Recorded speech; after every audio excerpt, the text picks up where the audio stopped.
The students were starting to leave the room one by one. It was their day off, and they didn't want to hang around in the assemble hall any longer than they needed to. Most of them were leaving with smiles on their faces, excited for the upcoming event. With Jack mentioning and informing the students of his plans to be at the inter-military base event, they were now eager to impress him and wanted to start practicing right away. If Jack was to offer them an invitation to join his family, it would be a shortcut to the top. Usually, unless one was extremely talented, they would have to build a reputation for themselves from their own factions and work their way up. Nearly everyone who wished to become a traveler had a goal of joining the Big Four. Even if you created your own faction, it was beneficial to work under one of the Big Four for protection from the others. However, not all the students had smiling faces as they left the hall. There were some who didn't feel the same way. "Hey, would you move?" a student said as he accidentally bumped into Quinn on his way out. "What was wrong with that guy?" another student said. Not moving from his spot, Quinn hadn't moved, but he wasn't the only one who had remained motionless. After hearing the final name that had been called out, the whole group was shocked at what they had heard. For the final name was Aaron. As Logan waited outside, he realized the others hadn't come out with him. So he took a bite of his sandwich before he said, "Guys, come on. We need to start our plan straight away. I know this is a shock, but that doesn't stop us from the original plan. Instead of saving one, now we just need to save two." With Logan's words, the group quickly snapped out of it and started to make their way out of the assembly hall with everyone else. Worrying about it or thinking why Aaron was chosen wasn't going to do them any good. The more time wasted, the less likely the plan would work. The students who had been called all had gone to the front of the stage, wondering what was going on. Peter was also up front, but his expression hadn't changed much.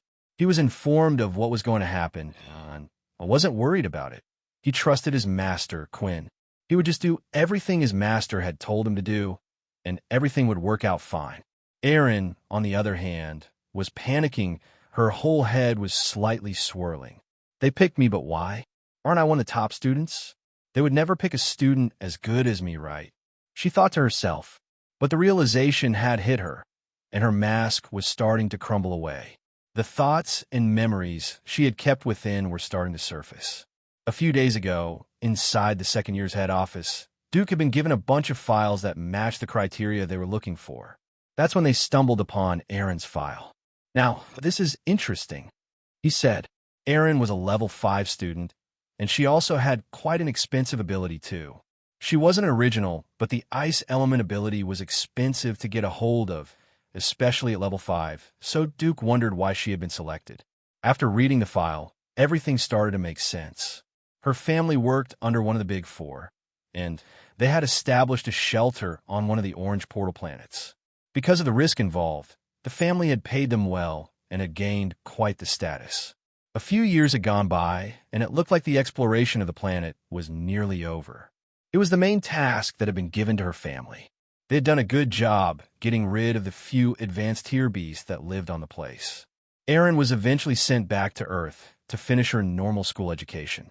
She went to a good private school as her parents could afford it, and even bought her a strong ability. It was an opportunity which they never had. The exploration of the planet had been completed, and Erin had gone back over the summer to celebrate with her parents. At last, they had moved up high enough in the family's ranks to obtain a place back on Earth. But on that fated day, a Dalki ship had invaded the planet. The Dalki came and attacked.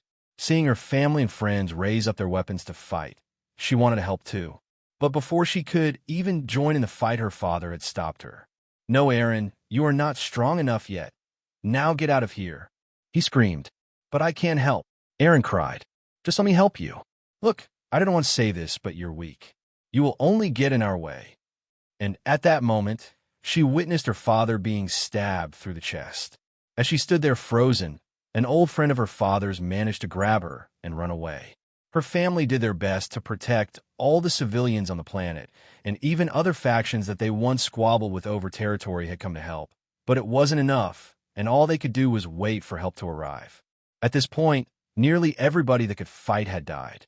All of this havoc had been created by only 2 Dalki.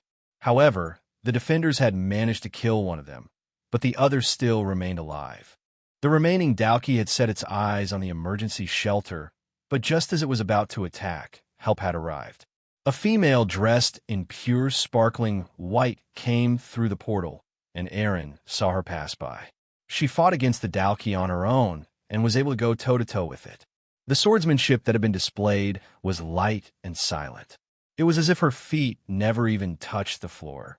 She would continuously parry the Dalki's attacks while dishing out attacks of her own in between, until eventually she defeated it, and the Dalki had died. Aaron cried a lot that day. Her tears wouldn't stop coming. She cried for all the people that had been lost. The women who had defeated the Dalki walked up to Aaron, but unlike what the others thought should be said to a child, she didn't give any words of comfort to Aaron, but only gave her the harsh truth. If you never want to see your family or friends die again, then you have to become stronger. You have to be the best, so nobody can take anything away from you, because your tears won't bring your family and friends back. And that was the last time Aaron had seen her family or the strange female warrior. She had been selected because she no longer had the backing her family once had. With everyone gone, she had been sent a token gesture of money from one of the big four, just enough for her to live off of for the rest of her life. But the political protection their family had was now gone. But what was the use? Money couldn't bring back the dead. The only thing that remained in her mind from that day were the words spoken to her by that strange woman. She would become the best. Aaron had chosen to live by those words that day, and whenever she felt tired or wanted to give up, that same memory would come back to her. She needed proof that what she was doing was working. She thought she had gotten better, but the day they had met the Dalki once again, she had frozen in place, and the only thing she could do was run. Right now, though, she was being led together with the others to a certain room. Everything she had worked for up to this point was all going to be taken away. Following closely behind the row of students was the mechanical spider Logan had sent after them. Right now, Logan had returned to his room, and he was monitoring the direction of the spider. He could see where they were heading and would be able to inform the others of what needed to be done. He was also looking at a 3D map of the whole school. On it, there were several different indicators, each one being a different person from their group. The spider and Peter were different colors for clarity's sake. Okay, Fex. It looks like they're heading for one of the meeting rooms located on the second floor on the west side. Layla, you stay close behind him. Once you turn and reach the end of the corridor, stay and wait in position. The two guards are sticking to Jack like glue. When Quinn and Vorden are ready, and I give the command, then you guys will move out. Understood, everyone? Understood. They replied. Jack had entered the meeting room, and the 8 students were following him in. One by one, they entered the room. One of his guards had also entered the room with them, while the other stayed outside, standing guard at the door. Quinn and Vorden were at one side of the corridor, while Fex and Layla were at the other side, patiently waiting for Logan's order. All right, Ratton, Vorden said. Looks like you're up. The 8 students were all lined up in one row in the meeting space. They stood straight, nervous, all the while thinking just why they had been chosen to meet with Jack Truedream. Concurrently, Aaron was doing everything to keep her cool. As she looked towards her left, she could see Peter standing calmly beside her. Of course, he didn't have to worry about anything since his powers wouldn't be taken away. However, it was different for her. Constantly moving her head around the room, she was trying to see if there was any way for her to get out. Although none of them was planning to sit down, there was a chair behind each of the 8 students. Perhaps they would be asked to sit the further they stayed inside the room. It was a small meeting room that was used for one-on-one consultations. Currently, the students were standing in the center, while Jack was standing just in front of the desk with a single chair. Lingering by his side was the small guard dressed in a green armor. As of the moment, the main problem for the escape was the large sentry guarding outside. Aaron knew that the others were planning to try to get Peter out of this situation, for the sole reason that they had to, if they wanted to keep their matter with Quinn a secret. But now she wished she had stayed in the meeting room, so she would know what their plans were. Maybe she could have even helped. Now, you might be wondering why you have all been brought here in front of me today, said Jack. It seems like, either one way or another, you have been all suspected of a dangerous crime, though I have no knowledge what that crime is. Perchance, a part of a secret terrorist group, or maybe plotting to go against the military. However, it is not my job to find that out, because that's the school's responsibility. Halting his speech, Jack slammed his hand on the table to inculcate the gravity of the situation to the students. He resumed his talk once he was done. The punishment that has been handed to you is to have your abilities taken away. As soon as Jack said those words, a couple of students dropped to their knees, complaining, "But I didn't do anything, this can't be right." Some of them cried, while one student, who was closest to the exit, made a dash for it. Before he had even taken a few steps, he felt a stinging pain on the back of his neck. At that point, his head started to swirl, and his vision slowly began to fade, until he suddenly collapsed on the floor. "Oh my gosh, is he dead?" a student cried.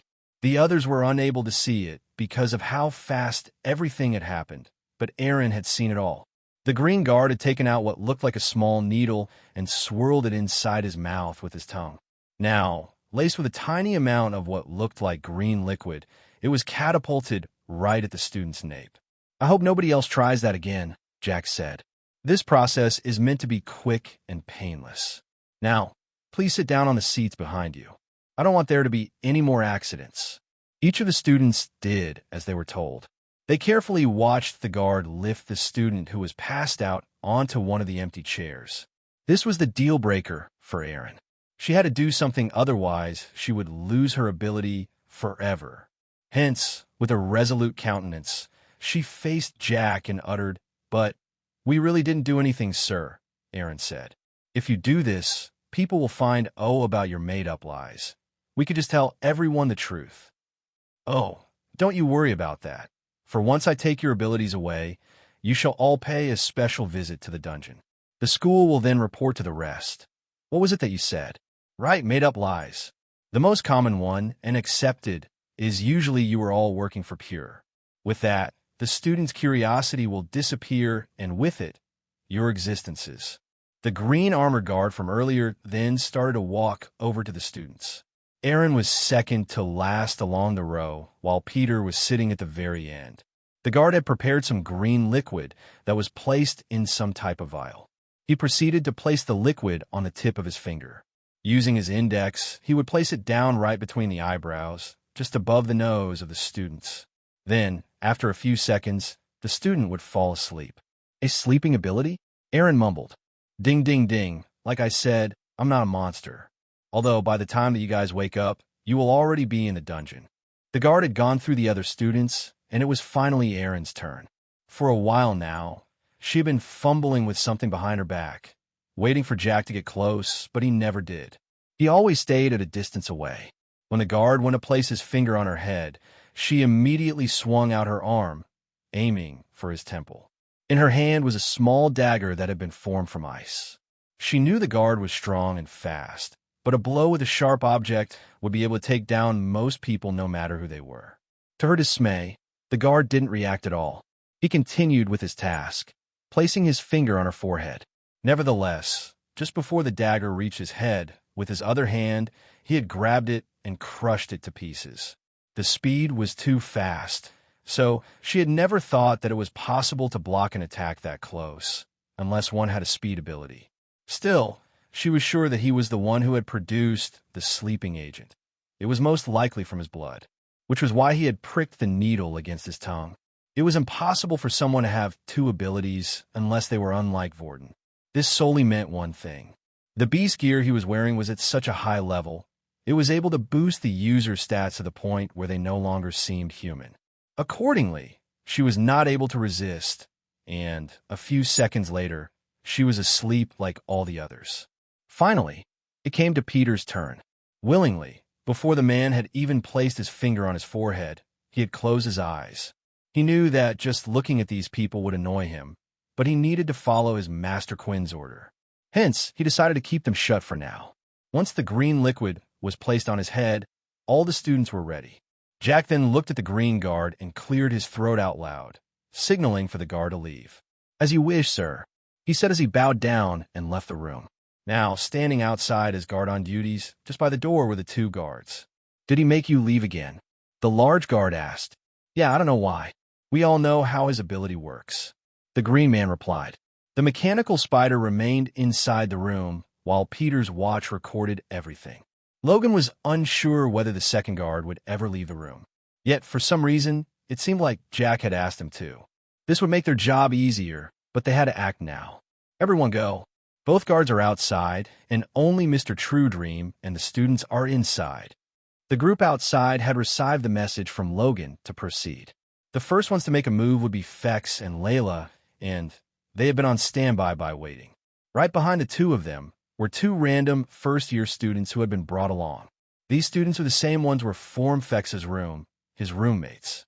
If it was anyone else being put in this situation, Fex probably would have felt guilty about what he was trying to make them do.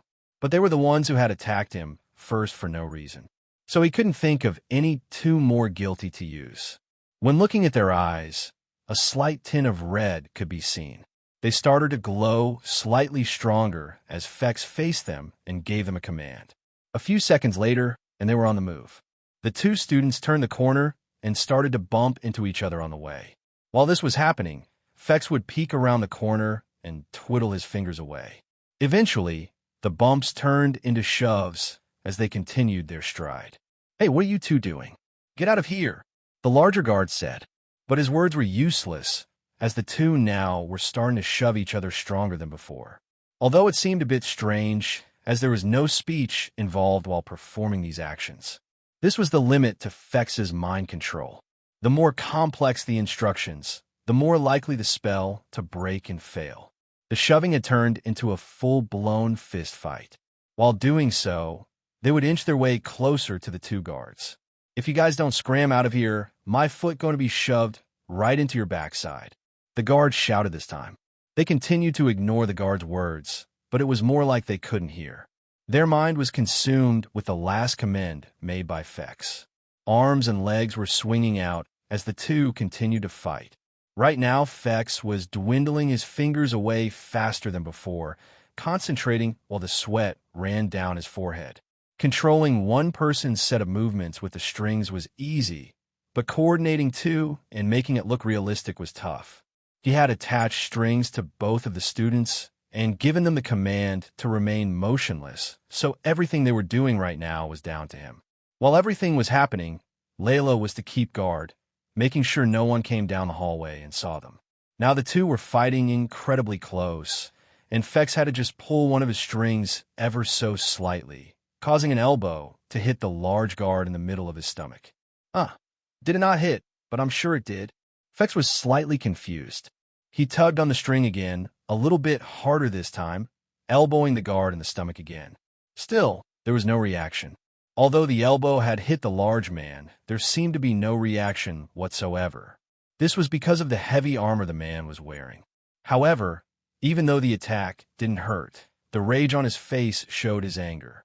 "You two, it's time for them to get out of there." Pulling the strings back, Fex started to dash down the hallway. The students began to imitate Fex's movements and ran off as well, following his direction. The large guard followed them, but was quite slow with his heavy gear. It seemed like one of the attributes it gave was not speed. Some users would choose to focus on a set of beast armor that specialized in one area. They would do this to make up what they were lacking for, or to strengthen their strengths. Layla watched the two students turn the corner and were now running down the same hallway as Fex was running down just moments ago, which meant soon the large guard would turn the corner too. Next to her was a door leading to a classroom. It was a Sunday, and nearly all the classrooms were empty as the staff and most of the students had a day off. Oh no! With nothing else to do, she went for the closest room, opening the door and stepping inside. She took a deep breath and held it in. The sound of the large guard's footsteps could be heard as he ran around the corner and continued to chase the two students. Once the footsteps could no longer be heard, she stepped out of the room again. As she turned to look around the corner, she noticed there was still another problem. The second guard was still standing outside. As long as he was there, Vorden and Quinn wouldn't be able to get inside. She looked around to see if there was anything she could do. The only thing she could see was a plant pot down the hallway. Lifting it with her telekinesis ability, she started to levitate it in the air and floated it across the hall towards the green guard. The guard spotted it floating about, slowly coming towards him, but he remained there still. When the pot was finally in front of his face, he lashed out, smashing it and allowing it to drop to the floor. Yet he still hadn't moved from his position. "Looks like I'm just going to have to kick his arse." Ratton said, "No, Vorden, this whole plan, we need you to cause the biggest distraction inside. You know that." Quinn said, "Leave this guy to me." Inside the meeting room, Jack was preparing himself. He straightened up his tie on his suit and then liked around his lips, making sure they weren't too dry. "This is the worst part," Jack said. He walked up to the first student and bent down, so the two were at eye level. His head was now right next to the student's. Grabbing the person by the head, he pulled it forward, pressing his lips against theirs. Suddenly, Jack could feel the energy move from around the whole student's body start to enter into his own. About 30 seconds had passed before Jack had removed his lips from the student's. He then spat on the ground and wiped his lips with the sleeve of his shirt. "Damn it, why did my ability have to work in such a way?" Jack said, annoyed. The only way Jack was able to take the ability of another was to forcefully drain it from inside their mouths. He had tried and tested multiple ways, but some reason this was the only way that worked. Some of the stronger abilities seemed to have certain restrictions, similar to Vorden, who had to touch the other user, and how it would only last up to 24 hours. Still, there was nothing he could do about it, so he continued to go down the line, pressing his lips against each student, draining their abilities. After each ability had been drained, he could feel them lingering around inside his belly. Each of the forces were like little flames, all different from another. Finally, he had reached Aaron. "Now, here's someone I don't mind pressing my lips against," Jack said as he looked at Aaron's delicate face and realized she was a true beauty. It was a shame she was still young. Otherwise, he would have taken her back with him. The energy flowed through Aaron's body and slowly entered into Jack's. While doing so, a slightly cold sensation was felt inside. When he removed his lips from her, an icy breath was seen. Her ability had been taken, and it now remained inside of Jack. Now, there was only one student who remained, and that was Peter. As Jack looked at him, he realized that Peter wasn't an attractive sight at all. His face was sunken in, and he looked dehydrated, almost like he was already dead. In fact, if he didn't see him moving earlier, he would have thought he was dead. "All right, last one." Jack then moved his face closer to Peter. He closed his eyes as he went to press his lips. "What the hell do you think you're doing?" Peter said. His eyes were wide open, and he was staring Jack right in front of his face. "You're awake, but how?" "I saw him use the sleeping agent on you," Jack shouted as he pulled back away. He was panicking as he quickly went to go hide behind the desk. "Kenny, get in here right now. One of them is awake," Jack shouted. He was panicking, frightened. A situation like this had never happened before. Just as Kenny turned to open the door, a shadow raised up from underneath, blocking his path. A strange shadow had risen from the bottom of the door. Now it had completely covered it. A few seconds had passed, and it looked like some type of shadow hand had formed, reaching out to the Kenny, the guard in green beast gear. He quickly reacted, taking a few steps back, not allowing the hand to touch him. He had never seen anything like it before, so he made sure to be cautious. It was a phenomenon unknown to him, so first he needed to find out what it did before he could act accordingly. He took a single needle and swirled it around in his mouth before throwing it towards the shadow, but when the needle hit, strangely enough, there seemed to be no reaction at all. "What is this thing? Is it some kind of ability?" This was not good. Judging by the screams inside, it was clear that one of the students was still awake. If they were using their ability right now, it could be the end of the Truedream family. Of course, it was Quinn. He had used his shadow cloak ability to sneak up to the remaining guard in the hallway. And when he heard Jack Truedream screaming for help, he had decided to distract the guard, to give Vorden a chance to sneak into the room and take care of Jack. When he started his shadow control ability, he had to drop his shadow cloak, so the guard was going to notice him any second now. The guard started to look around to see if there was any other way into the room, and that's when he spotted someone. A man dressed in all-black suit of armor, wearing a demon mask covering his face. Even the top of his head was covered, showing him the jagged, white, mechanical eyes of the suit. "Is it you?" the guard said. He knew he had to get inside quickly, because of the main weakness his boss had, which was that he couldn't use the abilities he took from others. He was only able to give them to other people. So at the moment, He was defenseless without his guards. Quinn said nothing in response and started to dash forward, bringing the shadow from the door back to him. It was now hovering above him. The guard saw this and immediately threw several needles, but the shadow managed to block them all. Quinn quickly moved to the side and pulled the shadow in close to him, allowing the needless to pass through and continue down the hallway. Damn it, this is the problem going up against an original. The guard was right. One of the main advantages one would have in a fight was knowing the ability of the other, using the information Logan had given him and his inspect skill. Quinn knew he couldn't chance getting hit by those needles. He wasn't sure if his suit was strong enough to block them, so he would keep the shadow close to himself for protection.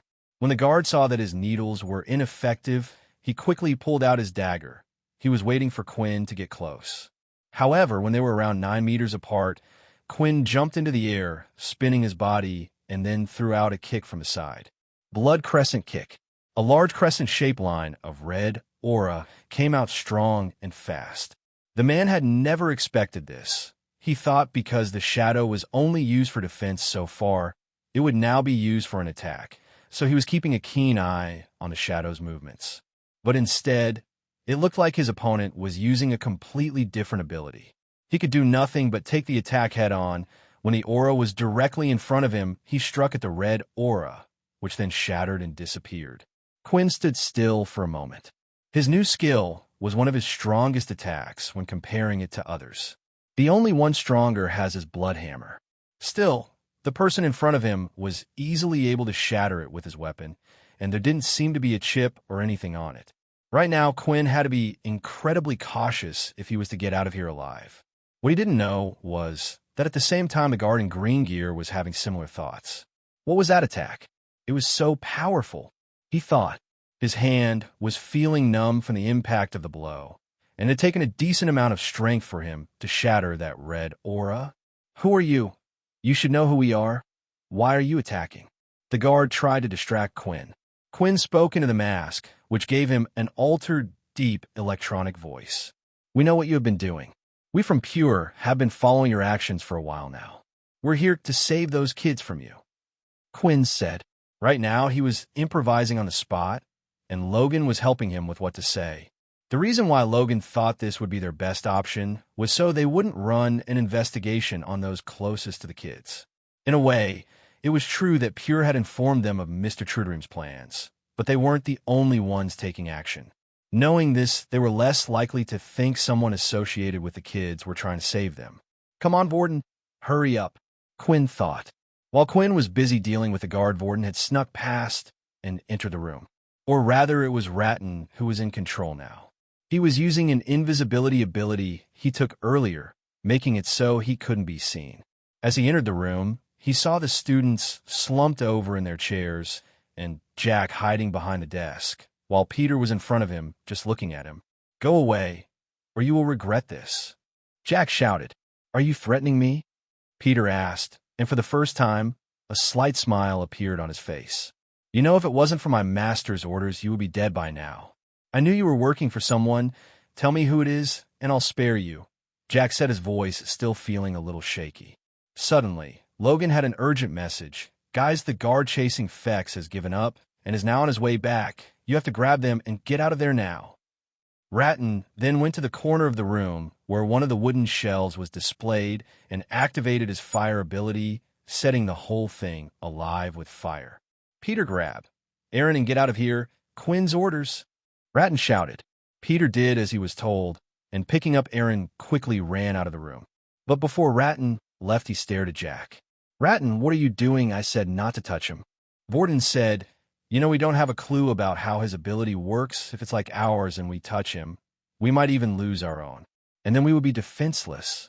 Maybe Aaron's ability was taken, but if ours gets stolen as well, we would become useless. I wasn't going to suggest that, Ratton said. I think we should kill him here and now. Then that way he will no longer be a problem. The room was slowly heating up as the flame started to spread from one piece of furniture to the next. Soon the entire room would be engulfed. Peter had already left the room, carrying Aaron over his shoulder. He followed Logan's instruction, telling him where to go, making sure to avoid the hallway where Quinn and Kenny were fighting right now. The directions he was giving them were to his own room. Right now, it was the safest place he could think of. Unlike the other rooms that had routine checkups now and then, Logan's room was different. It was off limits most of the time. This was a special request he made because of the number of different inventions he contained in there. Afraid at any point in time someone would come in and possibly take on of his ideas for profit. At this point, the smoke had hit the detectors above, and the sprinklers had been activated. However, the flames were too strong to completely get rid of the fire. It could only slow them down for now. Looking around the room, Jack before could only see the students who were asleep in their chairs and was wondering what had caused the fire. However, when the sprinklers had turned on, the drops of water bouncing off Ratton formed a slight outline to be seen. Ratton had currently had not only the abilities of fire, but of invisibility as well. The strange shape that Jack could see was standing right in front of him. If it wasn't for this, he would have made a dash for the door. Ratton had made the suggestion to kill Jack, but Vorden knew this wasn't an option. The simple reason was the balance of the current world right now. If Truedream were to die, it would go back to what it was like straight after the war. When the war had ended, Earth was a mess. Ruined cities, the low population of animals, and a lot of the land had sunken into the sea. The whole human race had been struck with poverty. Only there was a big difference now. They had powers. This caused more infighting to happen than ever, and there was no control put in place. Eventually, the rise of the three families had come to create some type of order. But the relationship between the three of them wasn't the best either, and the fighting continued. The military had power, but they weren't strong enough. They would have many people switching sides between them and the three families. That's why when Truedream had come to them seeking support, it was a blessing. It was someone the military could use to keep everyone in place, and it was why the current system had been put in the first place. If Truedream was to be taken out of the picture, the military power would weaken and the power balance would be upset, leading to another civil war. But that wasn't what worried Vorden the most. Civil wars happened, and in the end, there would often be a result. The problem was if the Dalki was to see this. If the humans were fighting each other, they would come to invade as soon as possible. For the sake of the current human race, Truedream was someone who needed to live, no matter how evil of a person he was. Vorden tried his best to explain this to Ratton, but right now he didn't care he was in charge. "I disagree," Ratton said. "If the human race can't survive without one person, then maybe we shouldn't be alive in the first place." Ratton had set his hand ablaze and threw a punch right towards Jack. All Jack could see right now was a floating arm of fire. He tried his best to move out of the way, but the attack was clearly too fast. As his hand, full of flames, was about to hit, a slight reflection could be seen in front of Jack. What the? His hand had touched the reflection, and it felt like he was hitting a solid wall. A mysterious force then moved from the point where he had hit, and it seemed to bounce off right back at Ratton. "Hugo," Jack said. As he turned his head, the large guard, wielding the two-handed axe, had entered the room. "Well, we know someone is getting a raise." Damn! With nothing else left to do, Ratton quickly headed for the corridor. He didn't know Hugo's ability, nor how strong he was. He loved fighting, but wasn't crazy enough not to know when his chances were against him. "Hugo, the door!" Jack screamed. Hugo held out his hand, and another reflection appeared just in front of the door. But it was too late. Jack could see the figure moving through the sprinkler's water, and it was clear it was no longer in the room with them. "Damn it, you were too slow. Forget about that raise, let's get out of here." As Ratton ran down the hallway, he could see Quinn was still busy dealing with the green guard Kenny. "I'm leaving," he shouted, and that was the signal for Quinn to disappear as well. Using his shadow cloak skill, suddenly he had disappeared right in front of Kenny's eyes. A few seconds later, and Jack and Kenny had immediately come out of the room. "Where the hell are they? Find them now, and find that girl and boy. I want them both dead, you hear me?" Jack shouted. Instead of listening to Jack's words, though, Kenny immediately ran back into the room they had exited from. He ignored both Jack and Hugo. The fire was still burning in the room, and the students were still asleep under his ability's effect. He lifted two of them on each shoulder and took them out of the room, placing them on the ground gently. He then did the same with the other 4, and eventually, guards had arrived to help extinguish the fire. Jack then walked up to Kenny. He lifted his hand and whacked him across the face, giving him a big slap. Did I say to save those students' lives? You let them get away. If you don't have any information or good news, you know what will happen to you. While looking at the kids, all safe out of the room, Kenny had a smile on his face. Although Jack was unable to see this due to the mask covering his mouth. Sir, it seems like there were a few of them. I'm not sure how many, but there were at least 2 of them. They claimed to be from Pure and were trying to save the kids. Pure, they've been tailing me for months, but never acted out. This is a first for them. I thought I was safe here, so I didn't bring anything with me. We'll head back for now. I can't risk staying here any longer, said Jack. But before we go, send a report to Duke. They want to save the kids that badly. Well, I won't let them have their way. If Duke is to find either of those 2 students, they are to be sent to me immediately. You understand, you too? Yes, sir, they both said. As the 3 of them walked off, Logan's mechanical spider had done the same. It had also listened to all the words that had been spoken from Jack's mouth. After a few minutes, everyone had entered and returned to Logan's room. Vorden, Peter, Layla, Fex, Quinn, and Aaron were all inside, but Aaron was lying on the bed still under the sleeping spell.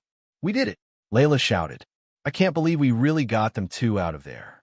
Man, that big guy was scary, Fex said. For a second I thought he wasn't going to give up, and he moved pretty quick for a big guy. I wouldn't celebrate just yet, guys, Logan said. It seems like we have a problem. Logan then played the recording of the mechanical spider. It stated that Truedream would order the school to bring Aaron and Peter back, even if they were found. They had hoped claiming they were from Pure, perhaps Jack, would let the whole matter go and aim his anger at them, but it seemed to have the opposite effect.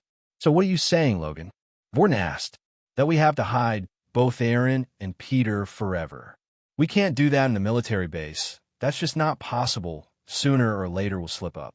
The group remained silent as each one thought about what to do. So far, they had always managed to come up with a plan to get out of this one. It wasn't like they didn't think this could happen, but the problem was they had concentrated so much in saving their 2 friends, they didn't think about what to do after. Of course, the school wouldn't just let them go. They knew the truth about Jack, so the best-case scenario was for them to end up in the dungeon. But now probably something even worse would happen to them if they were found out. Quinn's secret was kept, but at what cost? The anger of the Big 4. The loss of Aaron's ability. As Layla looked around the room, she could see everyone had a look of defeat on their face. Even the genius Logan hadn't come up with a solution. She then looked at Aaron, who was sleeping away, her dear friend who had looked out for her this whole time. Although Aaron might not have seen her as a friend, Layla did. She couldn't let Jack get her hands on her. There was only one thing she could think of to get them out of this. Guys, I have a solution, but please, I just don't want you to hate me after this, Layla said. Layla's hands were visibly shaking, and her legs were starting to feel weak, beginning to wobble. Her heart was pounding vigorously, and the beating sound was so loud that she couldn't even hear her own voice. Is this really the right thing to do? She thought, but she had already articulated those words. Right now, all attention was focused on her. Why would we hate on you, Layla? Quinn said. If you have anything that can help us get out of this situation, then it will be fine. Layla looked at Aaron on the bed one more time, contemplating, if it's them, they'll understand. Upon coming to a decision, she opted to tell the others about her circumstances. I know a place, one where a group of people that will be able to keep her safe from all of this is located. She paused for a moment before saying the last words. I'm from Pure. I was the one who wrote that letter. I knew it, Vorden shouted. Of course she was hiding something. Why else would she willingly help and accept the truth of your identity? They probably wanted to use you for some reasons. That's not true. Layla snapped back. They don't even know about Quinn. I didn't ask for this. I didn't ask for any of this, Layla said as tears started to run down her face. Quinn then intervened, placing himself in between Layla and Vorden. Observing the situation, it seemed like Vorden was going to lash out at her any second if someone didn't interfere soon. He proceeded to lead her over to the bed and sat her down next to Aaron. Sorry, guys, but can someone explain to me what or who Pure is? Fex said, bearing a confused look on his face, as he stood in the corner of the room. "I'm glad you asked," Logan said, spinning his chair around to procure a file. Then, he opened it while uttering, "I had prepared for this after I saw Layla dropping off the note in the morning." "You knew?" Warden said, surprised. "Why didn't you tell us? Was it important to the mission?" Logan replied, "Regardless if she was part of Pure or not, it was thanks to her information that we were able to get those two out of there. True, she might have an ulterior motive, but why would she reveal herself now? There is no need to unless she truly wishes to help." Although Logan knew there was truth in his words, he couldn't help but think of the fact that she had kept it as a secret for this long. It was contrary to Quinn's prompt revelation that he was a vampire. Something just didn't feel right about that, and the things he had heard about Pure weren't the best. In an instant, a projection was seen playing a myriad of different videos. It was mostly of people wearing a type of mask that covered their whole face, all with a figure of an angel that looked like it had its wings removed. It was the mark of Pure. In the video, it showed multiple explosions as attacks on certain buildings and different factions were being conducted. It wasn't a pretty sight at all. Let me warn all of you, what you're seeing now is pretty biased. The only information I can get of them is filtered through the military. However, nearly everyone knows of the basics. Pure has only one goal, to get rid of all abilities. They believe that the world and the system currently in place is wrong. Even before abilities were introduced, there were many who complained about the gap between the rich and the poor. However, they feel like now, even the basic human rights don't exist to those with weaker abilities. Logan explained, which is pretty stupid, if you ask me, Vorden said. It was only thanks to those with abilities that we were able to battle the Dalki. If we get rid of them, what do they want us to do? There are only a few people who would be able to kill beasts without the use of abilities in the first place, to then later make equipment to fight them. That is unless you're not human, of course. These reasons were why Vorden was so suspicious of Layla. It made sense to him. There exists a stronger being that didn't rely on abilities. Although even the vampires had different levels, Vorden wouldn't put it past Pure to not think ahead. "Wait, there is something that I don't understand," Fex said. "If Pure is a group of people who hate abilities and Layla is one of them, then why does she have an ability?" They soon released that Fex's words were true. It was a bit hypocritical of a group who hated abilities to have people within the place with them. Everyone then turned to look at Layla as they coveted to hear the answer. "I didn't mean to deceive any of you. My situation here is quite complicated," Layla began to reason out. "As Logan explained, you all know what our goal is. As of the moment, the world is in balance, but the main culprit of the system in place is with the military. However, the only reason they can enforce the rules is because of Truedream. At the same time, Truedream is a blessing for Pure, for he's the only person that can take anyone's ability away." Layla sighed after a lengthy explanation as she gazed each and every one of her comrades, continuing her speech once a few seconds had passed. "Truedream often visited this military base. We have agents stationed at every base so far, but only at this one did they never come back. Accordingly, they wanted a student to infiltrate it, and they sent a kid." Vorden explained, "Seems like a good place to send Aaron then, doesn't it?" "I volunteered," Layla shouted, yet her eyes slightly twitched when she said those words. Because the truth was she didn't volunteer for this mission, but her mother offered her own daughter for her own benefit. "Look, this isn't about me and Pure. This matter is about Aaron. Right now, she doesn't have an ability. Truedream has been known for doing this to people, and we've taken them in, though we still looked out for them. We will do the same for Aaron." Vorden then dragged Quinn towards the side and whispered in his ear, "You're not really considering this, are you? For Aaron and Peter to go over to Pure." Quinn was struggling in arriving at a conclusion. He was pretty sure that Layla meant no harm, yet putting his friends in the hand of strangers and sending Peter would be a huge risk. His evil nature, without Quinn by his side, would take over. Moreover, if they ever find out who he was, it would be no better than the school finding it out. Nevertheless, it was different with Aaron. Henceforth, Quinn shifted his stare towards Logan, asking, "Logan, don't you have everything recorded? Can't we just use that as blackmail against Truedream?" Spread on the internet or something. Impossible, Logan replied without delay. You remember the reports I brought up earlier? It's clear that the military has a monopoly on what can be seen and what cannot. It will be taken down in an instant, and no one will want to host such a thing. They would be going up against two powerhouses. No one has the power to go up against them. I'm sorry, but I wouldn't even want to risk the safety of my family by angering them. When Logan enlightened the actuality, Vorton started to think about his own family. If it was them, they could do something about it. The sole problem was that he wasn't on good terms with them at all. No one in his family would listen to him, much more do him a favor. It wasn't the Blades family way. It was why he had never considered it an option in the first place. I think we have no other choice, Quinn said. For Erin, the best thing for her will be to go over to Pure. The two of them are close, and if Layla wanted to hurt any of us, the last person she would hurt would be Erin. Wait, only Erin? Layla inquired. But what about Peter? He can come too. Quinn shook his head as he looked at Peter. He can't, and Vorton and Fex probably already know the reason why, Quinn explained. Peter has changed, Layla. If he isn't next to me, then there's no telling what he would do. Layla then looked at Peter. Although his physical appearance had changed a little, she hadn't been around him lately to notice any further changes. Still, when she looked into his eyes, she noticed that they were lifeless. Okay, so Erin goes to Pure, Vorton stated. What about Peter? Quinn's mind had already been muddled as he tried to think of solutions, but at that moment, he was out of ideas.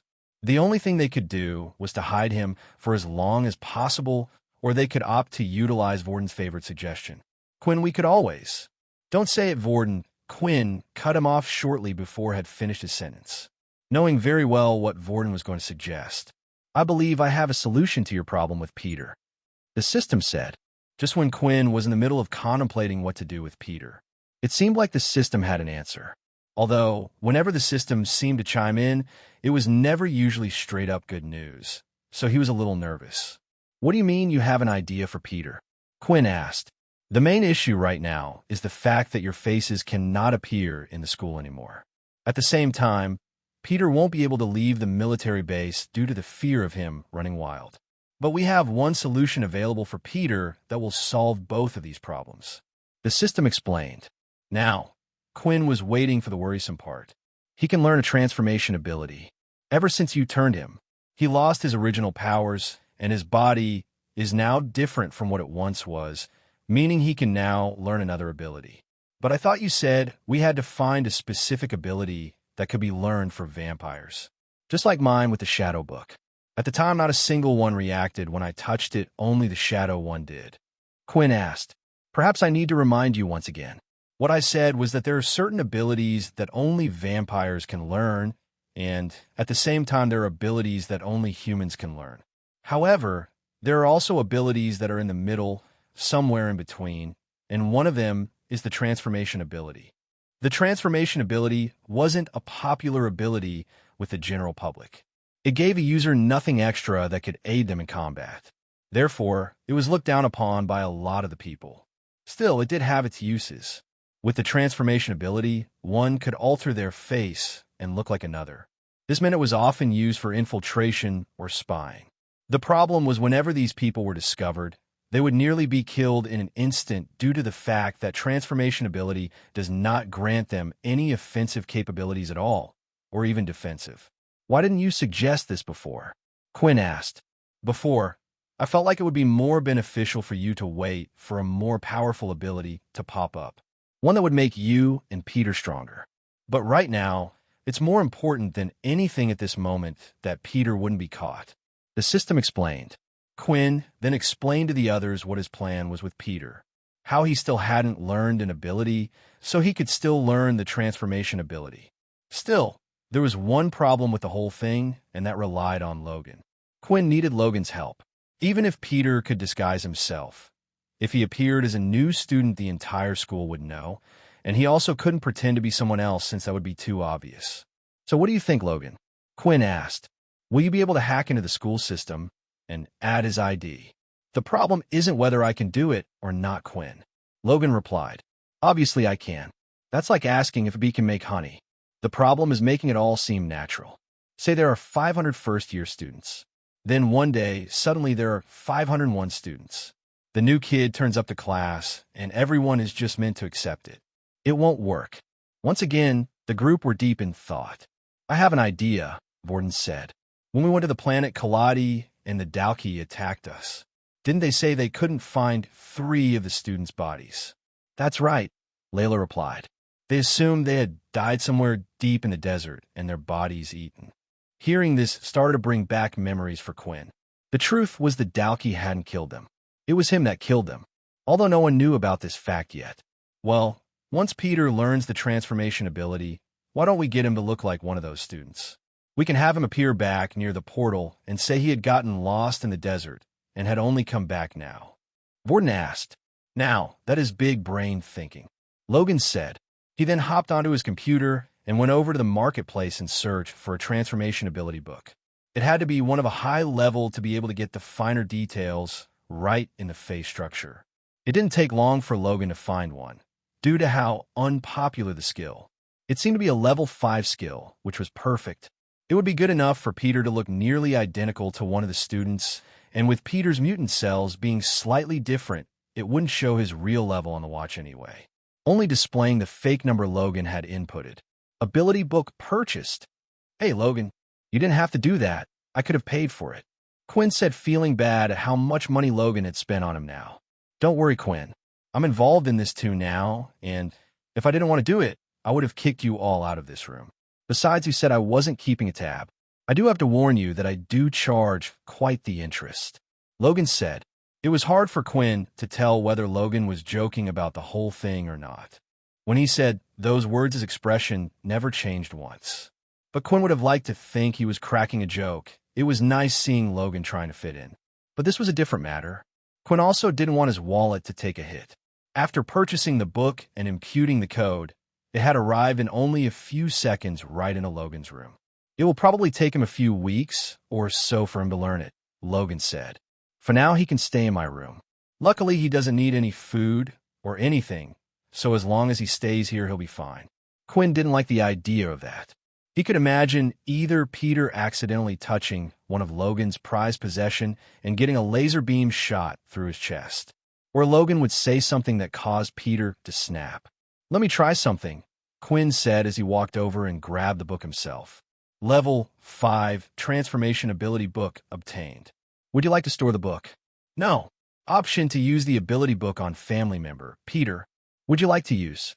Although Peter didn't have a system ability, Quinn had a feeling something like this might just work. His family was linked through the system. The system had also mentioned if Peter and Quinn were fighting near each other, Quinn would get the EXP for it. So, it gave Quinn hope that just maybe something like this would work. Maybe we won't have to wait, after all, said Quinn as he accepted the system's suggestion. The book floated in the air and flew over to where Peter was. The pages turned and turned until it hit the very last one. Then the book started to disintegrate in front of everyone's eyes. Peter Chuck has successfully learned the ability, Transform. Peter, do you want to try transforming into me? Quinn asked. As a tester, Peter did just that, and slowly his face started to reshape and reform into a second Quinn. It was nearly perfect. There wasn't enough of a difference for someone to notice using their eye. The others watching were amazed by this. Logan was the only one in this room that had an idea of what just happened. While Vorden and Layla had put it down to vampire stuff, they just didn't understand the specifics of what just occurred in front of them. However, there was one other vampire in the room that had just seen Quinn do something that he had never seen another vampire do before. Just like humans, vampires usually had to take time to learn the abilities that they wanted to learn. Yet he had just witnessed a vampire actually learned an ability in an instant. Just who are you, Quinn? Fex thought. At that moment, groans could be heard in the room behind them all. As they turned around, it seemed that Erin was about to wake up. It was now time to tell her what her fate was going to be. On display inside the room were 3 different profiles being projected outward from Logan's computer. It was showing information about the 3 missing students from the Dalki attack. Since the transformation skill was at level 5, Peter was only able to imitate a person's facial structure. There wasn't anything he could do about a person's height or physical appearance. This also meant that he wouldn't be able to pretend to be a girl unless one had the same body type as his. Higher-level transformation ability would allow him to do this in the future, but they weren't available on the marketplace. Logan decided to look at the height details and images, try to select the best one that would suit Peter. Out of the three, there were two that matched Peter the closest. Now, when making a decision between which one, Logan opted for the one with less background information and with an ability they could pass off and wouldn't cause too much trouble. Their options were a wind user or the duplication user. In the end, E decided to go for the duplication ability user. It was the best option for them. Peter would no longer have to go to the elemental class and try to pretend to be able to use a certain type of ability. This would make Vorden's job a lot easier. And he would also be able to join Quinn's beast weapon class, allowing him to keep a close eye. Hearing this, Quinn wanted to protest the idea. Out of the three men from Ben's group that had attacked him in the desert that day, two had died while one had lived. That was the same person they were suggesting Peter act as. Quinn had left him in the desert after removing his memory, but he never came back, nor did the search party find him. Perhaps while he was laid on the desert floor, a beast really did come and kill him. After thinking about it, he released if he hadn't come back now the chances were really low of the person returning. He was most likely already dead.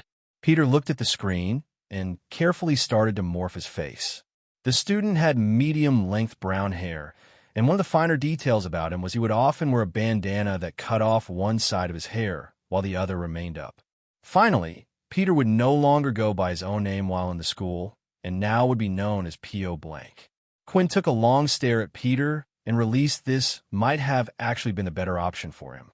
If he was to look at Peter, a person he had killed or seen die, right in front of him day in and day out, he really wouldn't know how that would make him feel. While this all was happening, the groans from the back were heard as Erin lifted her body off the bed and started to touch her head. It was ringing with dull pain, and her face felt slightly numb, similar to a migraine. When she looked up, she could see the faces of everyone staring at her, and a person she had never seen before. Who the heck is the new guy?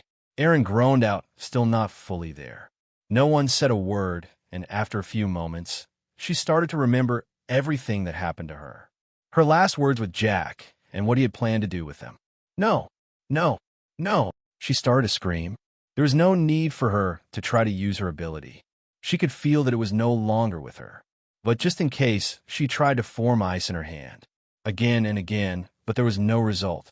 Calm her down, before someone outside hears us, Vorden said. Layla quickly rushed over to her side, but Erin couldn't help but scream in anger and sadness. The others had never seen this side of Erin before. It was different from most of them who had been weak their whole life. If their powers were taken away, it wouldn't make much of a difference. But for Erin, she was high up. Of course, the others didn't know the full story and just how much everything meant to her.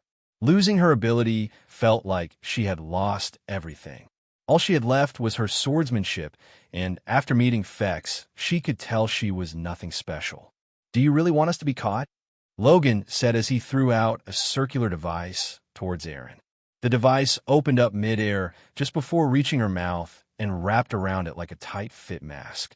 The screams had stopped, but the tears still continued to run down her face. Erin, I know you are upset, but right now your situation involves all of us, Logan explained. I can't have your selfish actions harm me or the others. Now, Layla, I believe you would be the best person to explain to her what we have planned. While Erin's mouth was covered, it was a lot easier for Layla to explain. It gave no option for Erin to complain in between and allowed Layla to explain everything. How Jack had sent out a search party for her and Peter, how she was part of Pure, and they would be sending her to Pure for protection. Logan then walked up to Erin and had a few words to say himself before taking the device off her mouth. Now if you scream, it goes back on.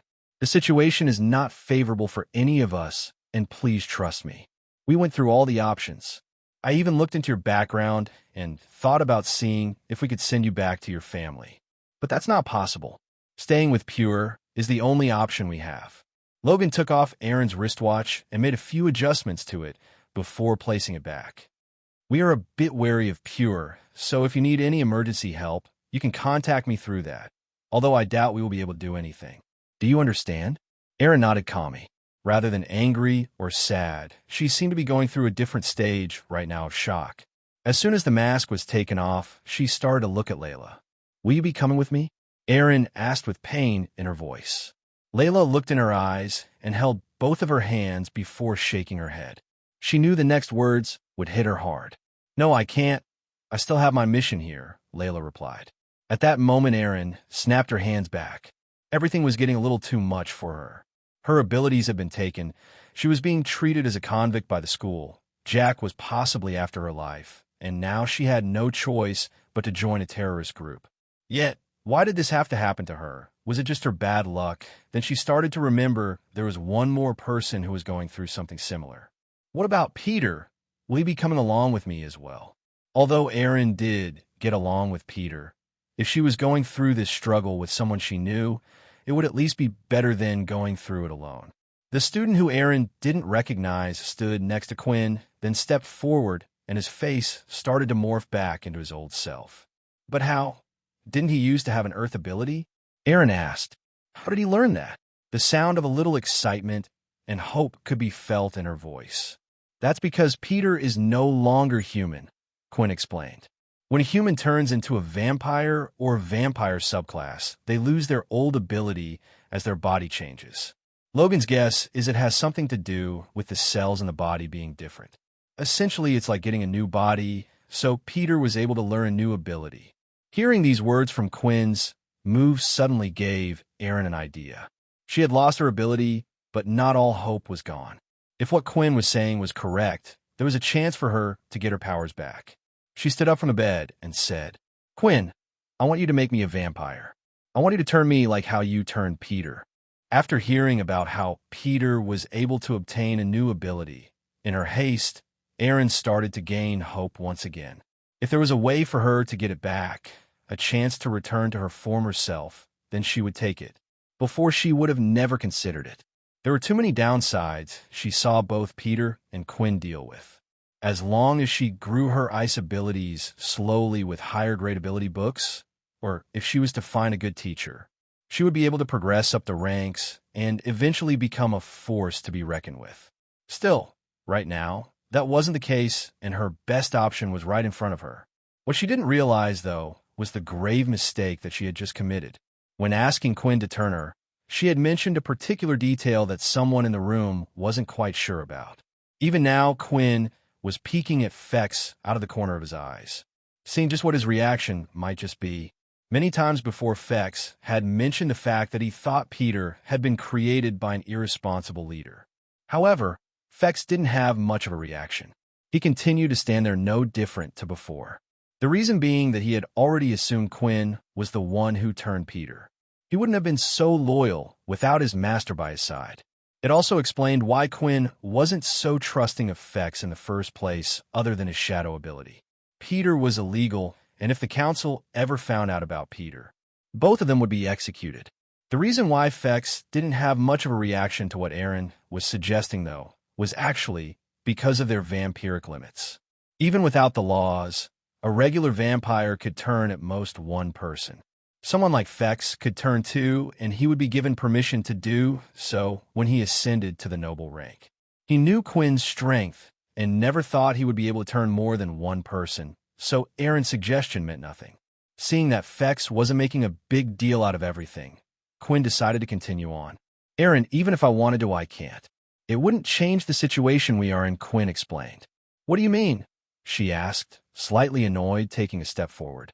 It seemed like Aaron was starting to regain her snappy confidence back, but Quinn could also tell this meant her emotions were all over the place, and she was still very much unstable. Taking a step back, Quinn tried his best to explain. First, I think you're forgetting the main issue here. It isn't that your ability was stolen from you, but it's the fact that the school and Jack are after you. Either way, we need to hide you somewhere, and going to Pure is the best option. If I was to turn you, and you were to turn into a ghoul like Peter, or maybe something else, once they found out, who knows what they would do to you. Although Layla felt a little hurt about the others talking badly about the organization she was in, at the same time, she couldn't really dispute and argue her case. If they did find out Aaron was a type of vampire they didn't know about, who knows what they would do to her? Even Layla didn't know. In the last issue, say you turn into a vampire, then what? Do you really want the same ability as Peter? To transform. I would have thought you would have at least wanted something similar, if not better than your ice abilities. Fex can just teach me his string ability, or your shadow ability looks nice as well. Aaron snapped back, forgetting about the first point Quinn had made and only focusing on the fact that Quinn was able to help her gain power. What Aaron didn't know was Quinn had learned his ability through an unusual method. He hadn't practiced the techniques written down in a book. Everything just worked through the system. There was no way for him to explain or teach someone how to use the shadow ability. And unless Aaron was a part of Fex's family, he wouldn't be happy to teach her to use his strings either. Perhaps I should take over the explaining, Logan said as he moved forward. The reason Peter got the transformation ability in the first place was so he could hide in plain sight. We are currently using one of the missing male students from the planet Caldi. If you did change your mind and gave in, ending up with the transformation ability, it would still be impossible to hide you, Aaron. There have been no missing female students since the start of the term. They find you, and you will be taken to the dungeon.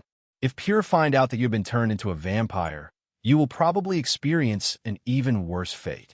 Hearing their explanation wasn't calming Aaron down at all, but instead, it was making her feel drained and defeated. She thought that perhaps Quinn was her scapegoat. What's the point of me being protected by Pure? Am I meant to just be some type of princess that can't fight for herself? She complained. It won't be like that, Layla replied. There are many people in Pure who are of equal strength to those with powers to the outside. Look at our leader for a clear example. The Pure leader was well known around the world, and that was mainly because of one reason. They were one of the only 2 people currently in the world to possess a demon-class weapon, the highest-tiered beast weapon that is currently known. Right now, Quinn could see that Layla was acting rash, and perhaps wasn't thinking properly, so he thought there might be just one thing he could say to calm her down. Why don't we make a deal? Quinn said. Stay with Pure for now. Once this whole thing blows over or we finish school, come back to me. If you still wish for me to turn you into a vampire, then I will. Please understand, Aaron. None of us can do anything when we are dead. She looked into his eyes for a while before eventually giving his answer, and finally shook Quinn's hand. Sometimes you actually make some sense, she said. Finally, the matter had been settled and a plan set. Peter would at some point appear in the portal room, claiming to be P.O., the student who had gone missing on the last outing. While Aaron would go to Pure for now, then perhaps return to Quinn's side in the future. What do we need to do to send Aaron to Pure then? Borden asked. It's not exactly like we can just walk out the front door of this place. Students have tried leaving before, and it's nearly impossible. Logan, do you have an answer? Quinn asked. Unfortunately not, Logan replied. These military bases are strange. Quite honestly, even I don't know where we are located at the moment. I could disable the tracker, and you can try going outside, but we need a vehicle of some sort, or maybe we might need a ship depending on where we are. We have Pure members stationed on nearly every planet, except for a few red planets, Layla said. We want you to go outside, but just get Aaron to the portal room. That's no good, Logan said. It seems like after the incident last time, with a couple of students being pushed into one of the portals, they have been stricter about the security there. Vorden and Quinn gave each other a quick glance before both turning their heads at Peter. While looking around the room and for a solution, Fex spotted the strange, square-shaped device that was located in Logan's room. He noticed it almost instantly. It was a teleporter, but not just any type. It was the same type of teleporters they used on his own planet. But this wouldn't be of any help to them at all. The last place Fex wanted to go to was back home, and the others would be made into food in an instant if they were taken there. He did, however, decide to make note of where it was just in case he ever did decide to go back. How about Fex's mind control? Aaron said. Couldn't he tell them to go away or remove their memories? If they are adults, it would be much harder than before, Fex replied. Besides, right now I'm guessing there will be a lot of people covering that area. If I wanted to get out of this place, the portal room would be the first place I would think of too. So there's no way we can pull off something similar like we did against Truedream again. Not unless we had someone on the inside. The last words Fex had spoken gave Quinn an idea. It was a risky one, but he had a gut feeling that he would be able to help. He He was already keeping a huge secret of Quinn's, so there was already some trust between them, and he felt like if there was one person that was on the right side of justice, it would be him. Then we have no choice, Quinn said. We need to ask Leo for help. The words that had come out of Quinn's mouth came as a surprise to all of them. This included even Vorden, who felt like he was the closest to him. Why would you suggest that?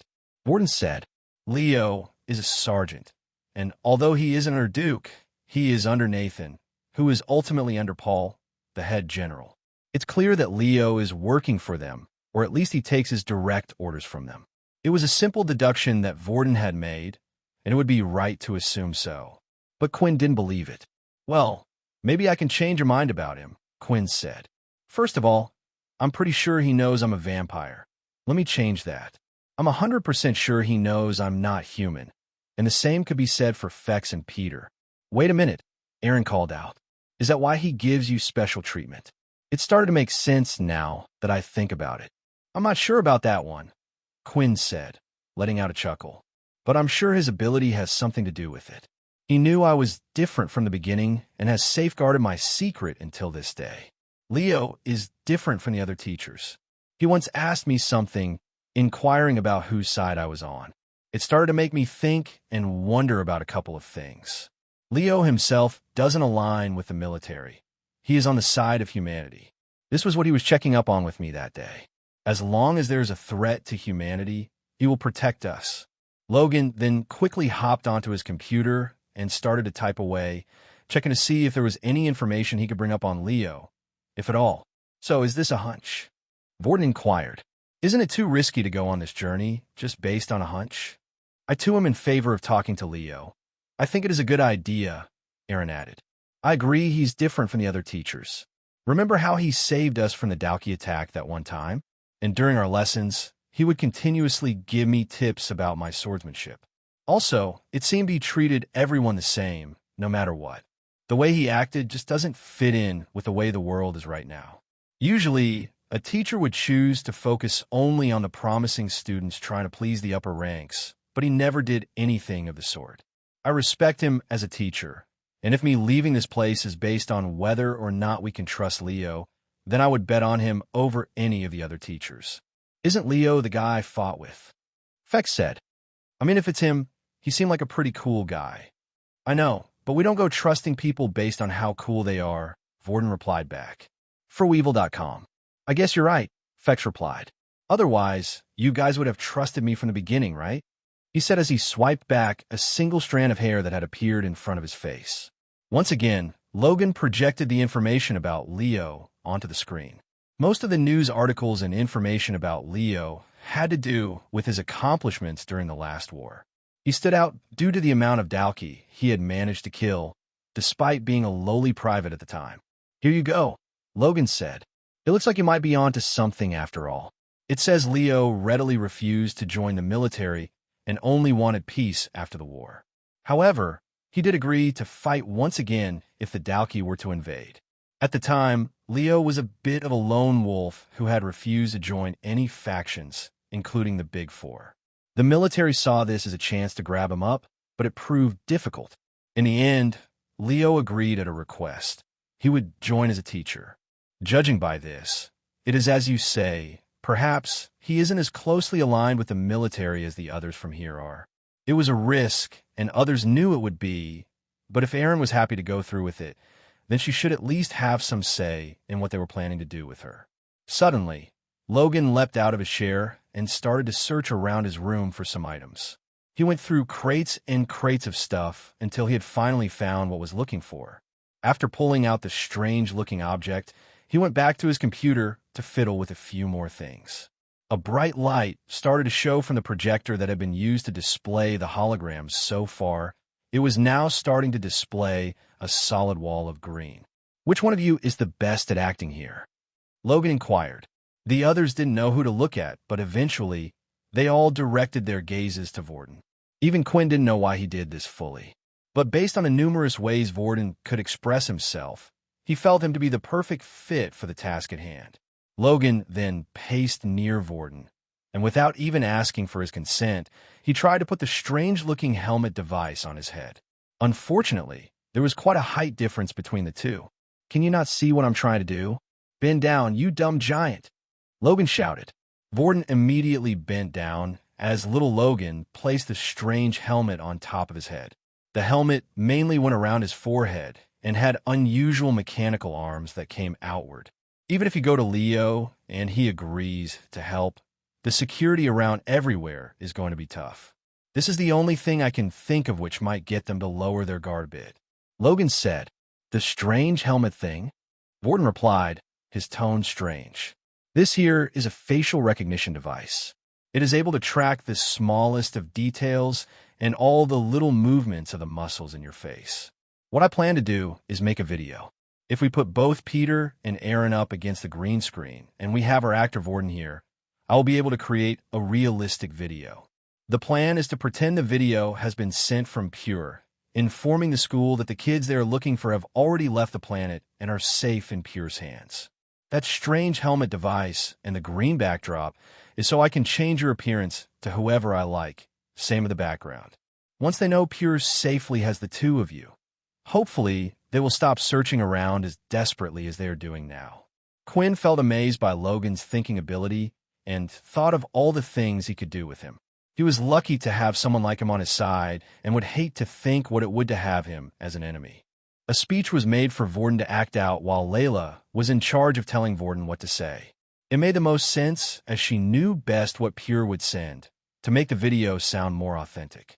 The speech even ended with a phrase they had never heard before: "May we purify your souls."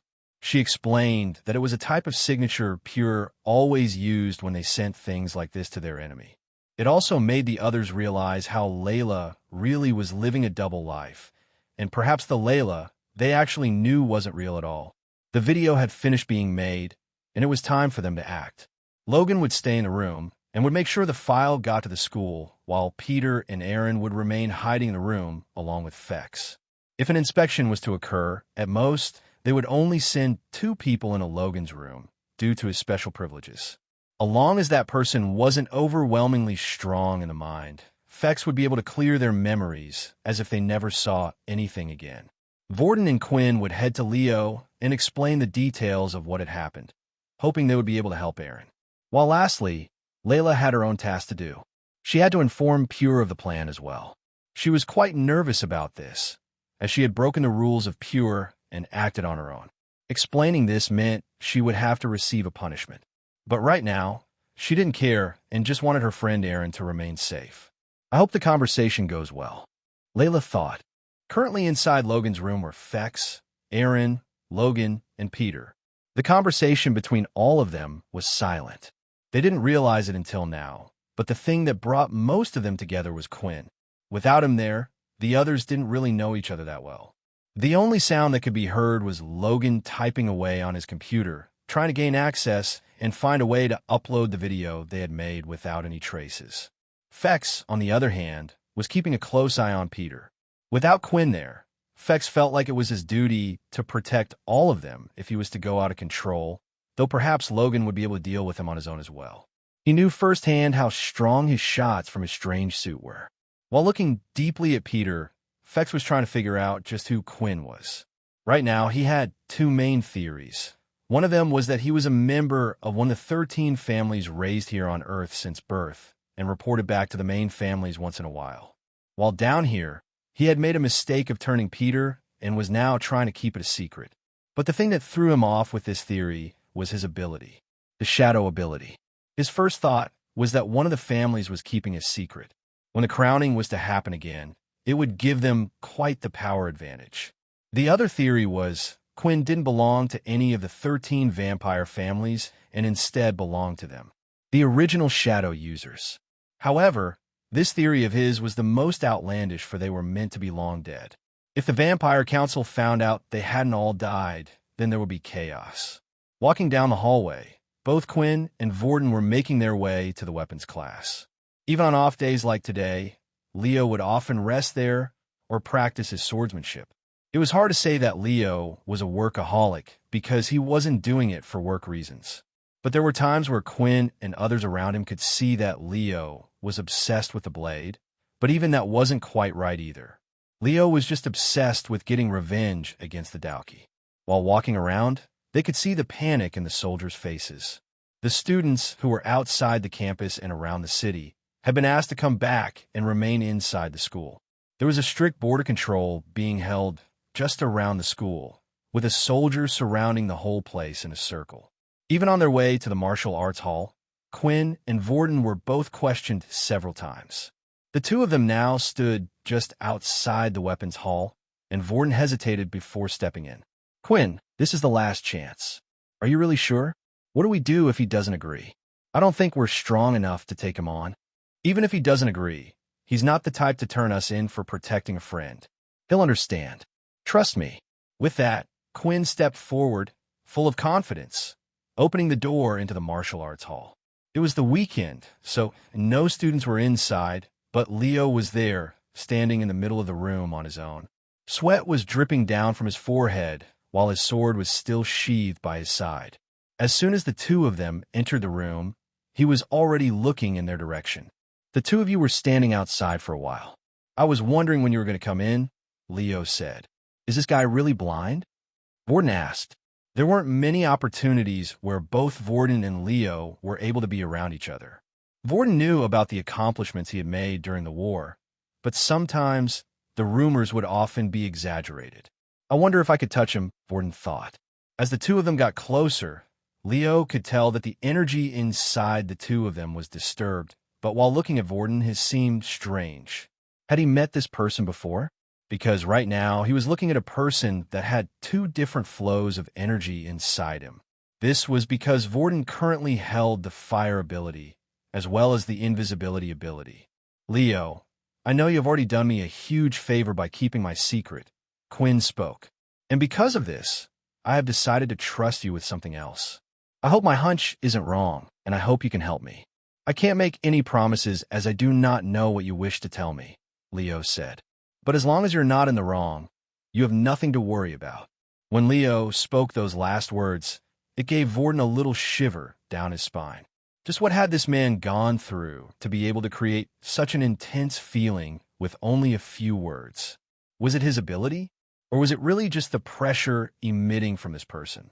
Quinn started to explain what had happened, and how they had come to learn of what Truedream's reason for coming to the academy was, as well as how pure was the one who had informed them and how their friends had been chosen for the process. All they wanted to do was protect Aaron and Peter. Quinn, however, did leave out the detail of them, trying to save Peter for a different reason related to himself, and just explained that he didn't want his friends to lose their ability. He also mentioned how they needed to send Aaron out of here right now. After they had finished explaining, both Quinn and Vorden took a deep breath, trying to calm themselves down. They carefully watched where Leo's hand were placed, thinking that any second now, he would go for his blade and capture the two. "You two can calm down," Leo said. "As I've said to both of you before, as long as you are not in the wrong, I shall help. And in this situation, I believe you are not in the wrong." While Quinn spoke about everything that had happened to Truedream, Leo made sure to carefully keep an eye on their energy flow, as well as their heartbeat.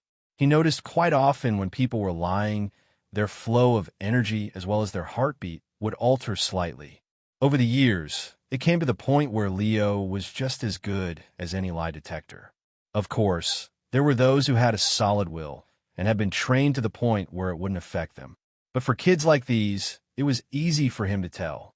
He knew that the words Quinn spoke were the truth. "So, can you help us?" Quinn asked with a little smile on his face.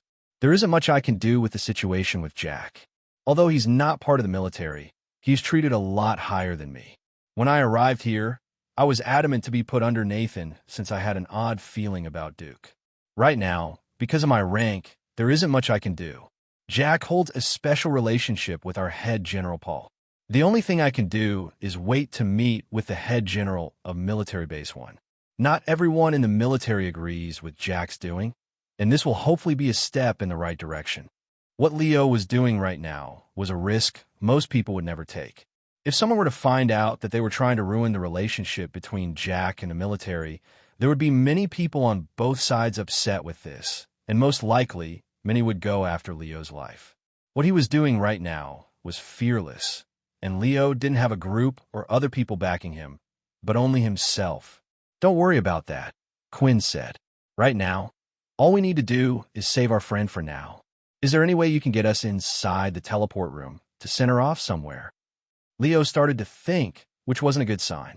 It seemed like he asked a simple yes or no answer, but that didn't seem to be the case. As you know, the portal room has been heavily guarded ever since what happened between you two. Most likely, it will be guarded even more. Still, there is a way. Follow me. Entering her own room this time, Layla was more nervous than ever. It reminded her of when she first joined school. All the strange feelings were returning to her and were starting to make her feel sick. "I think by the end of today, I'm going to come out around 5 pounds lighter," she jokingly said to herself, trying to forget about the ordeal she was in. Upon entering her room, there was no one inside. Her roommate consisted of Aaron and another female student. Most of the time, their other roommate seemed to be out, which was a good thing for Layla. Still, just to be safe, she kept an eye on the door as she did what she needed to do. She had already been caught once by Logan and had no clue how, which started to make her do some second-guessing.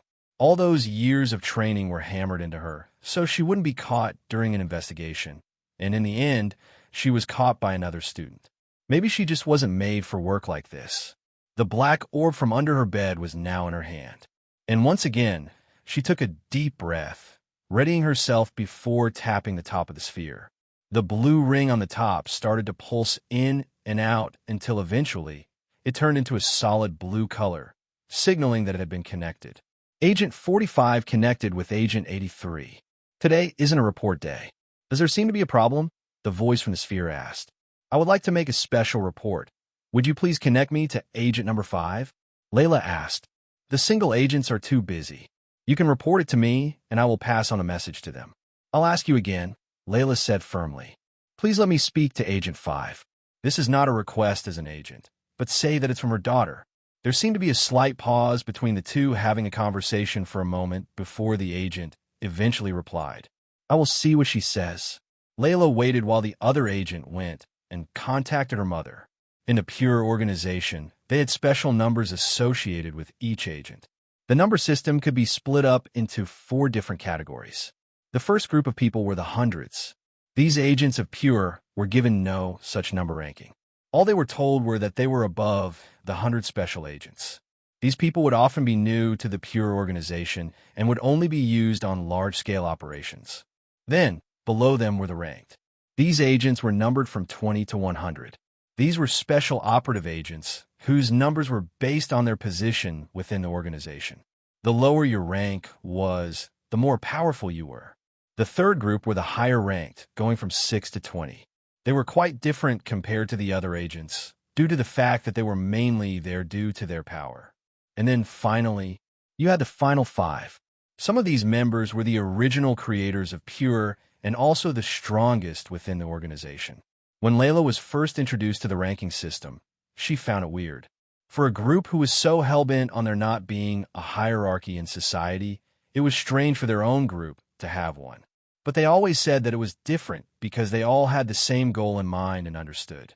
It would only be this way for now until they achieved their goal, and then they would get rid of the ranking system.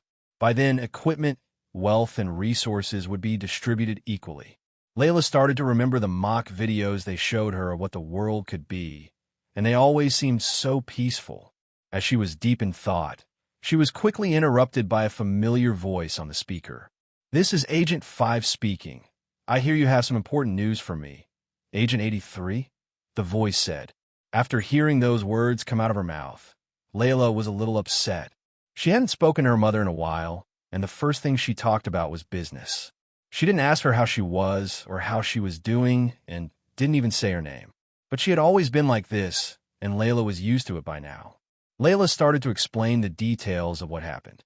How she acted on her own without informing Pure to protect her friends, going against Jack, and what the situation currently was. Though she did miss out a few details here and there, especially the parts where she had informed all of her friends who she was. So far, she had only said she told Aaron, someone who she wanted to bring over to Pure, about her real position. "Has your position been compromised by anyone else in the school or personnel?" her mother asked. No, I have only informed Aaron. Right now, they think she escaped on her own. They are looking for her, and she has no ability, as well as nowhere to go. If you can, please help her. Don't worry, she replied. We will do our best. Anyone who has been affected by Truedream will be accepted. We shall treat her well. However, you have gone against our code. Although you were not caught, you took action without asking for permission, and you even went as far as to use our name. Your punishment will be decided when you come back to the base. For now, you shall be demoted from position 83 to position 100. Update me when you have the location Aaron will be sent to. We will have someone on standby waiting. Oh, and one last thing. Layla, I am waiting for you. Soar through the ranks. Don't be disheartened, and try to get into the upper level so we can meet more frequently. May Pure be with you. May Pure be with you. As the call ended, Layla kept her head down. A demotion was quite a big punishment on its own as it was. It had taken Layla a long time to rise through the ranks, and just like that, she was at the bottom, barely hanging onto the number positions. When she was at the base, she rarely got to see her mother much. Her mother always told her, as long as she was loyal to Pure and the cause, eventually she would rise up the ranks and have a seat next to her. So far she had been as loyal as can be and followed everything to the book. But everything slightly changed when she met Quinn and the others. She started having fun and enjoyed her time at school. Sure, there were bad people in the world, but not everyone abused their powers as she found out. There were those like Aaron who didn't even understand there was injustice and discrimination going on. Layla felt like they just needed to educate the world more. She started questioning if Pure's forceful ways were really the right thing to do, which is why she was hesitant about reporting Quinn and the others. If there was a chance she could leave the organization without receiving a punishment, she might have even considered it. And now, when thinking about it, she was about to send one of her best friends to such a place she no longer wanted to be a part of. The two boys were closely following Leo as he walked around the school. It seemed like he was taking them towards the portal room at first. However, when they were about to reach the room, their paths slightly changed. Quinn and Vorden both wanted to ask him where he was planning to go, but they were too afraid to do so. All the while walking, Vorden would constantly look around. He still had his doubts and felt like perhaps they were being led right into the den of their enemies. In the middle of their little stroll through the familiar pathways, another female, who they had seen a few times, passed them by. Sergeant Leo, Faye said, "Where are you heading to? Didn't you receive the message?" She asked. "Sorry, I was busy training, and it seems that no one bothered to inform me. Is it something urgent?" He replied, "There has been an update about the situation of the two students who ran away from their punishment. It appears that, somehow, Pure has already gotten their hands on the both of them." As the two boys listened in on the conversation, they snappily turned their heads to look at each other. Relief visited their consciousness, since it must have meant that Logan had successfully sent the fake video over. The contents explained how members of Pure had already triumphantly retrieved Peter and Aaron. "I see," Leo replied. "So has the search party for them been called off?" "Not quite. We, including a few other soldiers, have been called back for a meeting. Perhaps it was to discuss the next course of action." As Faye finished her words, she spotted the two boys standing not too far away from Leo. At first, she thought that they were just two students who were just taking a walk around the school. Withal, she quickly realized that they also halted their steps when Leo did. The other thing that she noticed was that they weren't just any students. They were the first-year students who she had been seeing more than she would have liked to. Wherever these two went, it seemed like trouble was simply lurking in their shadows. The moment that Faye focused her attention on the two, Vorden realized the mistake that they had just made. Usually, he was good at this type of thing and would have carried on walking to not incur suspension. The problem was he and Quinn had both gotten caught up on what Faye had to say. "I don't know if you're aware of this, Leo, but there seem to be two first-year students following closely behind you," Faye said, further narrowing her gaze that was on Vorden and Quinn. "I may be blind, but I do know when I'm being trailed," Leo replied. "They're here to help me move a few things from my storage room. I promise I will go to the meeting room as soon as I'm done." If it was anyone else, Faye would have complained, suggesting that as a sergeant, they were neglecting their duty. If the general asked them to be present, then they needed to be immediately. However, Leo had some leeway when it came to the other sergeants. This was because they were aware of the fact that they wanted him, and it wasn't the other way around. I will let them know that you will be a little late then, Faye said as she gave a salute before she took her leave. I wonder when the two of them managed to get close to Leo. A lingering thought registered in her mind. She made it a point to look over their files once she had returned to her office. She felt that something was amiss regarding the setup. On the other hand, finally, Leo stopped in his tracks, prompting the students to do the same. They had reached an area in the school that they had never gone to before. It was located around the back of the teleport area, and to access it, a special code should be inputted on a panel that served as the lock. Aegon, Vorden was amazed at how well Leo was able to navigate the entire place. He couldn't help but think that it had to have something to do with his ability. His curiosity was getting the better of him as a strange urge to touch Leo arose in him, but the opportunity didn't arrive. When they entered the special building, they noticed that it was full of rooms that housed an eerie ambience.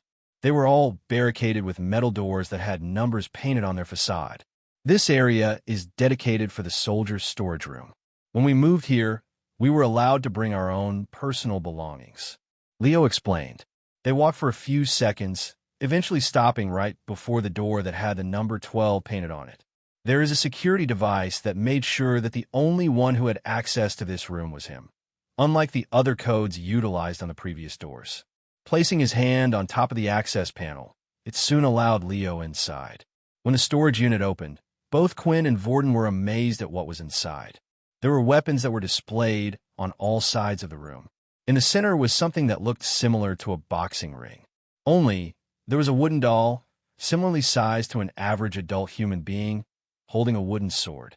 The whole place looked like any other weapons hall. Are all these yours? Quinn asked. No, they once belonged to me and my friends.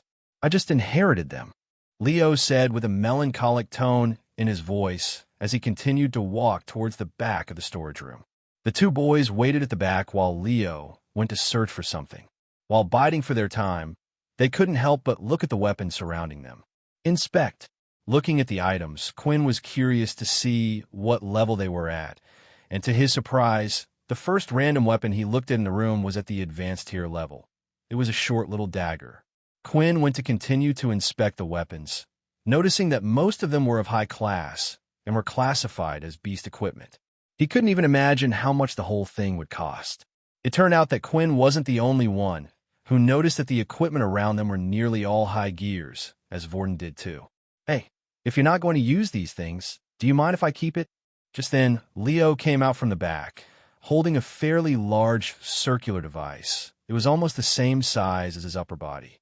He placed it in front of the two students, making a loud sound as it hit the floor. I'm afraid that all of these weapons are cursed, Leo said. Their users died with too much resentment, and those emotions stayed in their weapons. Concurrently, Leo placed his hand on his very own weapon. You didn't have to make up some lie if you didn't want to give it to me, Vorden cheekily replied. Sometimes our very own eyesight blinds us, Leo explained. Having no sight has allowed me to see more things than I have ever seen before. If only you could see the things I could see, perhaps you would begin to understand a little.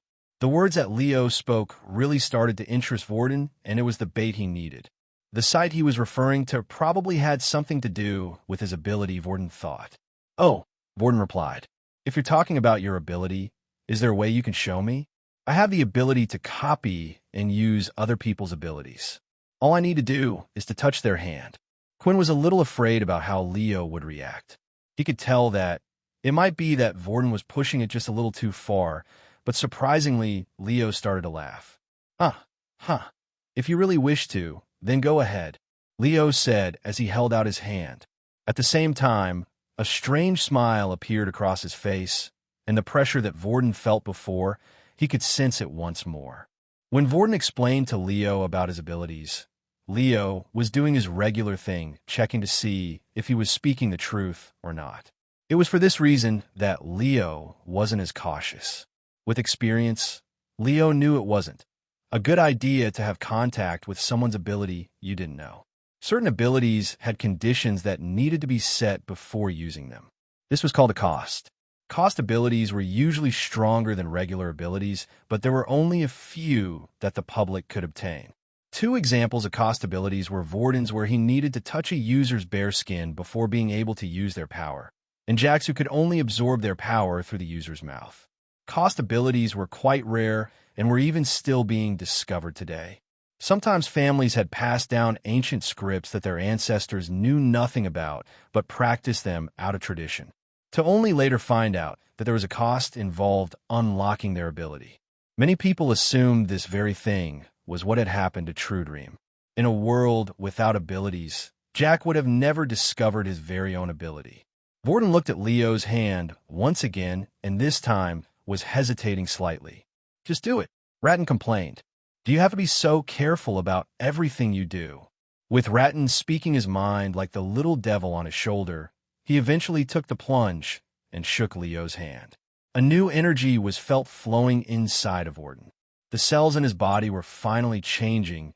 It was the strongest force he had ever felt enter his body before. Even when touching the hand of Berg, a member of the Big Four and a level 8 user, he had never felt this type of energy before. Finally, the two of them let go. "Well," Leo asked, "do you see what I see?" Vorden activated the ability, and his whole vision went black. He could no longer see using his regular eyesight. Instead, the walls and floor appeared like wireframes that were constantly moving, as if the ground and the walla around were alive. Then when he looked at his own hand, he could see the flow of yellow energy appearing off his own body. He turned his head and looked at Quinn, who was giving off a different color, a dark purple hue, which burned brightly. Vorden now understood why Leo was able to tell that Quinn was different. It was the colors of energy. Finally, though, when he looked at Leo, the largest shock came to him. Leo's flame was yellow, just like Vorden's. However, there was a big difference between the two. The flow of energy burning was much more intense, and it seemed to be at least 4 times bigger than his own. But how? Vorden thought. It didn't make sense to Vorden. When using his ability, not only did he copy the ability, but also the number of mutant cells in their body. Even if Leo's ability was beyond that of level 8 of the military scale, Vorden should have still been able to copy it. But when looking at his own aura and looking at Leo's, there was a big difference, and he didn't know why. Then, Vorden started to notice something else. The sword around his waist was also burning a bright red color, and the energy coming off it was nearly just as strong as Leo himself. While Vorden was looking at Leo, he started to point towards the weapons on the wall. As he turned his head, he noticed that all the weapons that were hung up, they too were burning with a bright red color. "Is this normal for beast weapons?" Vorden asked. "It seems like you really can see what I can see." "A regular beast weapon does not shine in color. As I said before, these are different," Leo explained. "And what about you?" Vorden asked. "Why are you?" Just before Vorden could ask his question, Leo immediately suppressed the yellow aura around his body and brought it down to the same level as Vorden. Seeing this action, Vorden knew Leo was telling him not to ask about it, and it was clear he had done it on purpose for another type of reason. Leo then tapped the large metallic circular object. "This here is a portable teleportation device. It's an old one, but it still works. As you know, these are a one-time use thing. It will allow you to go to a destination, but not come back," Leo explained. "The location of this device is set to a planet called Lintarnia. It's a green portal planet that I once came from, so it should be safe. There is one problem, though," said Leo. "As you can see, it's very big and very heavy. There is no way to move this without being suspicious and the other teachers or soldiers seeing this. This is as much as I can help you." Quinn then walked up to the device and tried lifting the thing up. It was indeed heavy, and would most likely take the two of them to carry it back to Logan's room. "We could bring Erin over to the portal," Vorden suggested, although it would be risky taking her out of Logan's room with all the people around. As Vorden made his suggestion, an idea suddenly popped into Quinn's head. He touched the shadow just underneath the large metallic object. Dimensional space. The shadow underneath the object grew, and then when it encased the whole thing, it eventually dropped down as if the object was sucked into a black hole. That solved that problem, Quinn said. With the dimensional space, as long as the object wasn't of living matter, he was able to take it with him and take it out whenever he liked. So it was perfect for this type of situation. I wish you two good luck, Leo said. It's best if we don't communicate with each other often other than our classes. As the two boys ran off, Leo looked at the back of the two of them. The future ahead will be dark for you too, but it seems you will be strong enough to overcome it. Back at Logan's room, Layla had arrived before the two boys did. It didn't seem like Logan's room had come for inspection, and Peter hadn't gone on an outrage, which was the first piece of good news all day. Instead, Peter was carefully reading files on the new students to identify who he was meant to take over. He needed to get his birth date and background details perfect in case he was asked or if he ever needed to fill in forms for the school. While waiting, eventually the two boys had finally arrived. Looks like we did it, Quinn said. The circular portal was set up in Logan's room while Layla sent a message with details about which planet for an agent of Pure to pick her upon. Once Layla received a confirmation back, it was finally time for them to say their goodbyes. Logan tapped a few buttons on the side of the circular machine, and two claw-like objects opened up from the side. A few moments later, a green-colored round fuzz of energy was produced. The portal had been activated. Before stepping into it, she looked back at everyone in the room. I know you losers will still do well without me, become the best, and keep my top place warm for me when I return, she said with a smile. When looking at Aaron's smile, their hearts started to melt a little. It was the first time they had ever seen Aaron smile, and it was beautiful. She was already a beauty, but with a smile, it was the icing on top of the cake. The one that seemed to be upset about the whole thing, though, was Layla. Tears wouldn't stop falling down her face as she felt she was truly losing a good friend of hers. Remember, if there are any problems and you need to contact us, use the watch, Logan shouted. With those last words said, Aaron stepped into the portal experiencing a whole new world. Please don't let anything bad happen to her, Layla thought. On planet Biolot Mare, a medium-sized shelter stood in place just along a clear blue river. A Tier 4 shelter with a population of around 20,000 people. The shelter wasn't owned by the military or the Big Four, but instead was by a secret benefactor who would hire out travelers or traveler factions to guard the place. It was unusual for a shelter because usually they would publicly declare who they were protected by to avoid any confrontation with other groups, but not this one. The shelter was surrounded by hilltops and long green fields, and it seemed like the area was completely void of beasts. Standing by one of the portal entrances was a young man who was tapping his foot on the ground. As he was waiting, he watched the children and families happily play with each other on the street, while others were even swimming in the river. So peaceful, the young man said. They can live their lives out here all happy, but they're unaware of what is happening back on Earth and on the other planets. Everyone should deserve something like this. Not just you guys. A strange sound was heard by his side, and when he turned his head, he could see the space next to him becoming distorted. Warping in and out, suddenly, a bright white circular portal appeared and dropping out of it, a snow-white-skinned female with blonde hair. She braced herself gently as she landed on the floor, but for a few moments stayed completely still. Little drops of water hit the floor, and finally when they stopped, she lifted her head and wiped her face with the sleeve of her arm. The man walked up to the woman and looked her up and down before saying anything. She was wearing the school uniform as described to him by Agent 100. An angel flies high in the sky, the young man said, and has its wings torn down and falls to the ground, Aaron replied. Before leaving, Layla had informed her, if someone was to approach her, they would speak a certain phrase. This was a code, so agents could tell who was who between each other. Looks like you're the right one. Follow me. She followed the young man for a while as they walked through the shelter. While looking around, she noticed how calm and peaceful the place looked. It was different from other shelters, but it also reminded her of the shelter her own family protected when she was younger before the Dalki attacked. If I remember right, the others borrowed this from Sergeant Leo. Maybe this is where he used to live?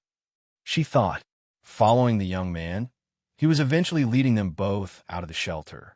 Before stepping out, Aaron turned and took one last look at the peaceful place. A thought crossed her mind that maybe she could run away and stay here. It might be a better option than going to Pure. But then looking at the peaceful town, images appeared in her head of the houses on fire, the buildings destroyed. She suddenly remembered why she wanted to get stronger in the first place. For something like that to never happen in her presence ever again. If Pure was able to help her, for now, she would comply. There is always the option of contacting Logan and the others in the future with the wristwatch. When looking at the boy, she noticed that he seemed to be wearing quite a decent level of beast gear. On his back was a single long sword. The hilt was black as scale-like, but was as wide as his shoulders. From looking, she could tell holding the thing would be heavy, and a regular human wouldn't be able to wield such a large sword. He also wore metal-plated armor that seemed to mix in beast parts here and there, such as blue fins near the shoulder pads and scaled parts over the shin part of his legs. Finally, they had reached the top of the hill. From the top looking down, they were still able to see the river flowing through the valley and the shelter just formed the other side. This should be far enough, the young man said, standing near the edge of the cliff top. The man started to walk around as if he was looking for something on the floor until eventually a ping sound was heard. Here it is. The man started to dig down at the spot with his bare hands, and although he was tearing pieces of the ground away, he made it look like he was just shifting piles of sand away. "Hey, pretty lady, are you just going to stand there, or are you going to help me?" the man asked. Aaron looked at the floor where the man was digging and then looked at his hands, which were covered with dirt. At least he was wearing a pair of gloves, but the only thing she managed to bring with her was her sword that always stayed around her waist. Unwillingly, she took a step forward. Although she didn't want to get dirt on her hands, she thought it would be best if she made a good impression with the people she would be staying with for maybe a couple of years. Just as she moved forward, a loud screeching sound could be heard in the air. At first, it looked like a small little black dot in the sky, but started to get bigger, and eventually Aaron had a clear view of what it was. "Watch out," she shouted. "It's a beast." While seeing how peaceful the town was, she had forgotten about the fact that this still wasn't Earth. Dangerous beasts lived on these planets. The young man turned and slowly drew out his large sword, as if what was happening was somehow annoying to him. Suddenly, the beast stopped its descent and spread its wings wide open, hovering by the cliff top in front of the young man.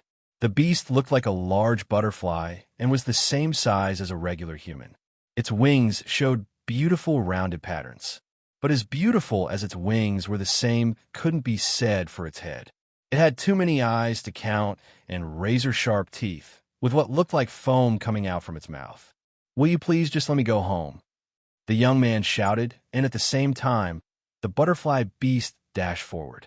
Aaron immediately went to cast an ice spike from below, hoping to hit the beast, but that's when she sadly realized that she no longer had her powers.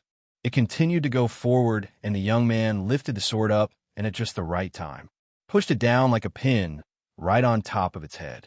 Its wings had stopped in an instant, and the beast was dead. "Can you at least get the crystal?" the man asked. "It's located in the lower half of its body." While Aaron went to carve out the beast's crystal, the man continued to dig in the location. Just as the man had said, the crystal was located in the lower half. As she wiped the black blood of the beast away using the grass on the ground, she noticed it was slightly clear in color. "What is this?" she said in shock. The clearer the outer shell of the crystal surrounding the energy inside, it meant the higher the tier of crystal. Right now, what Aaron held in her hands was a crystal with its first outer shell clear, which meant it was at least an intermediate tier beast. And the young man was able to kill it using no abilities and only beast weapons. Aaron was starting to see the Pure organization in a slightly different light right now. Finally, the man had stopped digging and finally pulled out a large circular metallic device. Straight away, Aaron knew what it was because it was similar to the one she had used to arrive on this planet. After pressing a few buttons on the side, the portal opened up. "Well, are you ready to meet your new home?" he asked. Before, she wasn't so keen, but after seeing the young man's actions, she now stepped forward willingly.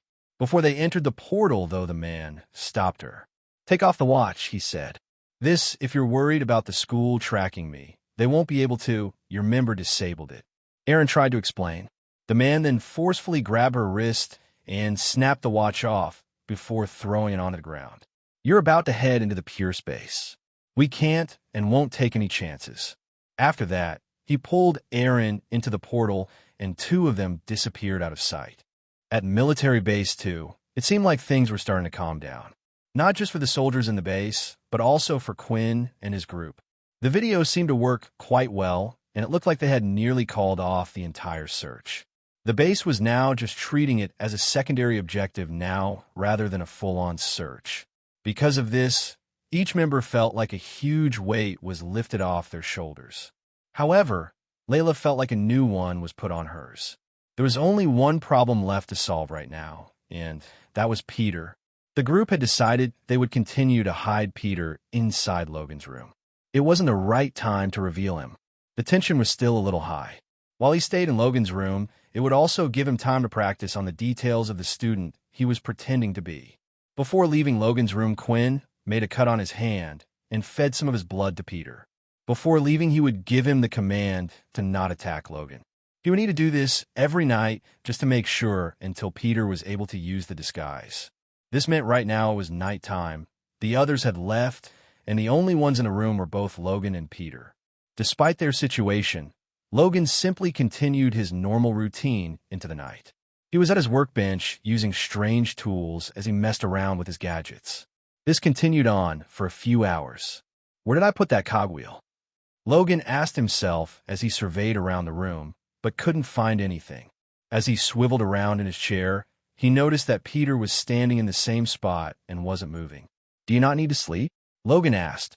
Peter replied by just shaking his head. "Well, I don't sleep much either." He shrugged and then motioned to him. "Hey, do you mind passing me that cogwheel shape by your side?"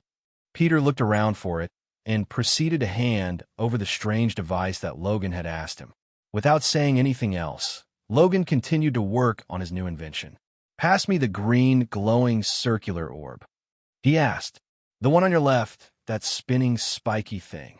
Logan asked once more. "And that upside-down looking you. Now that beast crystal to your right." He continued to ask for different tools, and Peter did as he asked and handed them to him. Finally finished, Logan said and turned to Peter. "You were a great help. You didn't ask me any questions and didn't keep me distracted from my work, Peter. Now it's my turn to help you." Logan opened up the files and had the information of the student named P.O. Blank on display. While the file was open, Logan would ask a series of questions and Peter would answer. They would continue doing this until Peter could remember every detail about P.O. Blank by heart. The speed that Peter was able to memorize everything even impressed Logan. It was like his memory was picture perfect. "Do you mind doing me another favor?" Logan asked with a slight smile on his face. Peter hopped into the VR machine, and while connected, Logan would communicate to him through his computer. Right now, Logan wanted to see the capabilities and just how strong Peter was. Logan asked Peter to do a series of things, such as run as fast as he could, throw a bunch as hard as he could, as well as dodge a bunch of incoming objects that were thrown at him inside the simulation. Eventually, with all the stats recorded, Logan had something else he wanted to try. "Peter, behind you a pair of weapons will appear. Use them however you wish against the NPC enemies." Suddenly, a pair of short blades appeared on the ground behind him, and at the same time, 8 different men, all in a solid black color, appeared. They didn't look like humans, but like blobs of ink instead. These were the NPCs that Logan had created to practice his own fighting skills and weren't part of the game he created. Using the 2 weapons and Peter's speed, he was able to deal with most of the enemies with ease, and Logan was impressed. Right now, both of his strength and speed were nearly 4 times the level of an average human. Logan continued these sets of tests, and each time he would drop in a different weapon for Peter to use against the enemies. Right now, Logan had set the game to allow his body to react like it would do in real life, and what was more amazing than anything was the fact that Peter never seemed to get tired. He was able to fight just as well as he did from the start of the game to the end. Peter, while going through the entire process, was actually having fun. On the outside, he hadn't really been able to test his strength, and for the first time, he was able to use it freely. Even if he was being used by Logan for his own purposes, he didn't mind so much. The relationship between the two of them was give and take. Finally, The simulation had ended and Peter exited out of the pod. After gathering all of Peter's stats, Logan had come to the conclusion that Peter would make a great spy or assassin. When using the weapons, he performed best with the short dual blades. He also never tired and could run at great speeds. He also had a nearly perfect memory, and lastly, he also knew that they had the ability of transformation, being able to disguise himself as anyone he wanted. It was a shame that Peter was already on Quinn's team.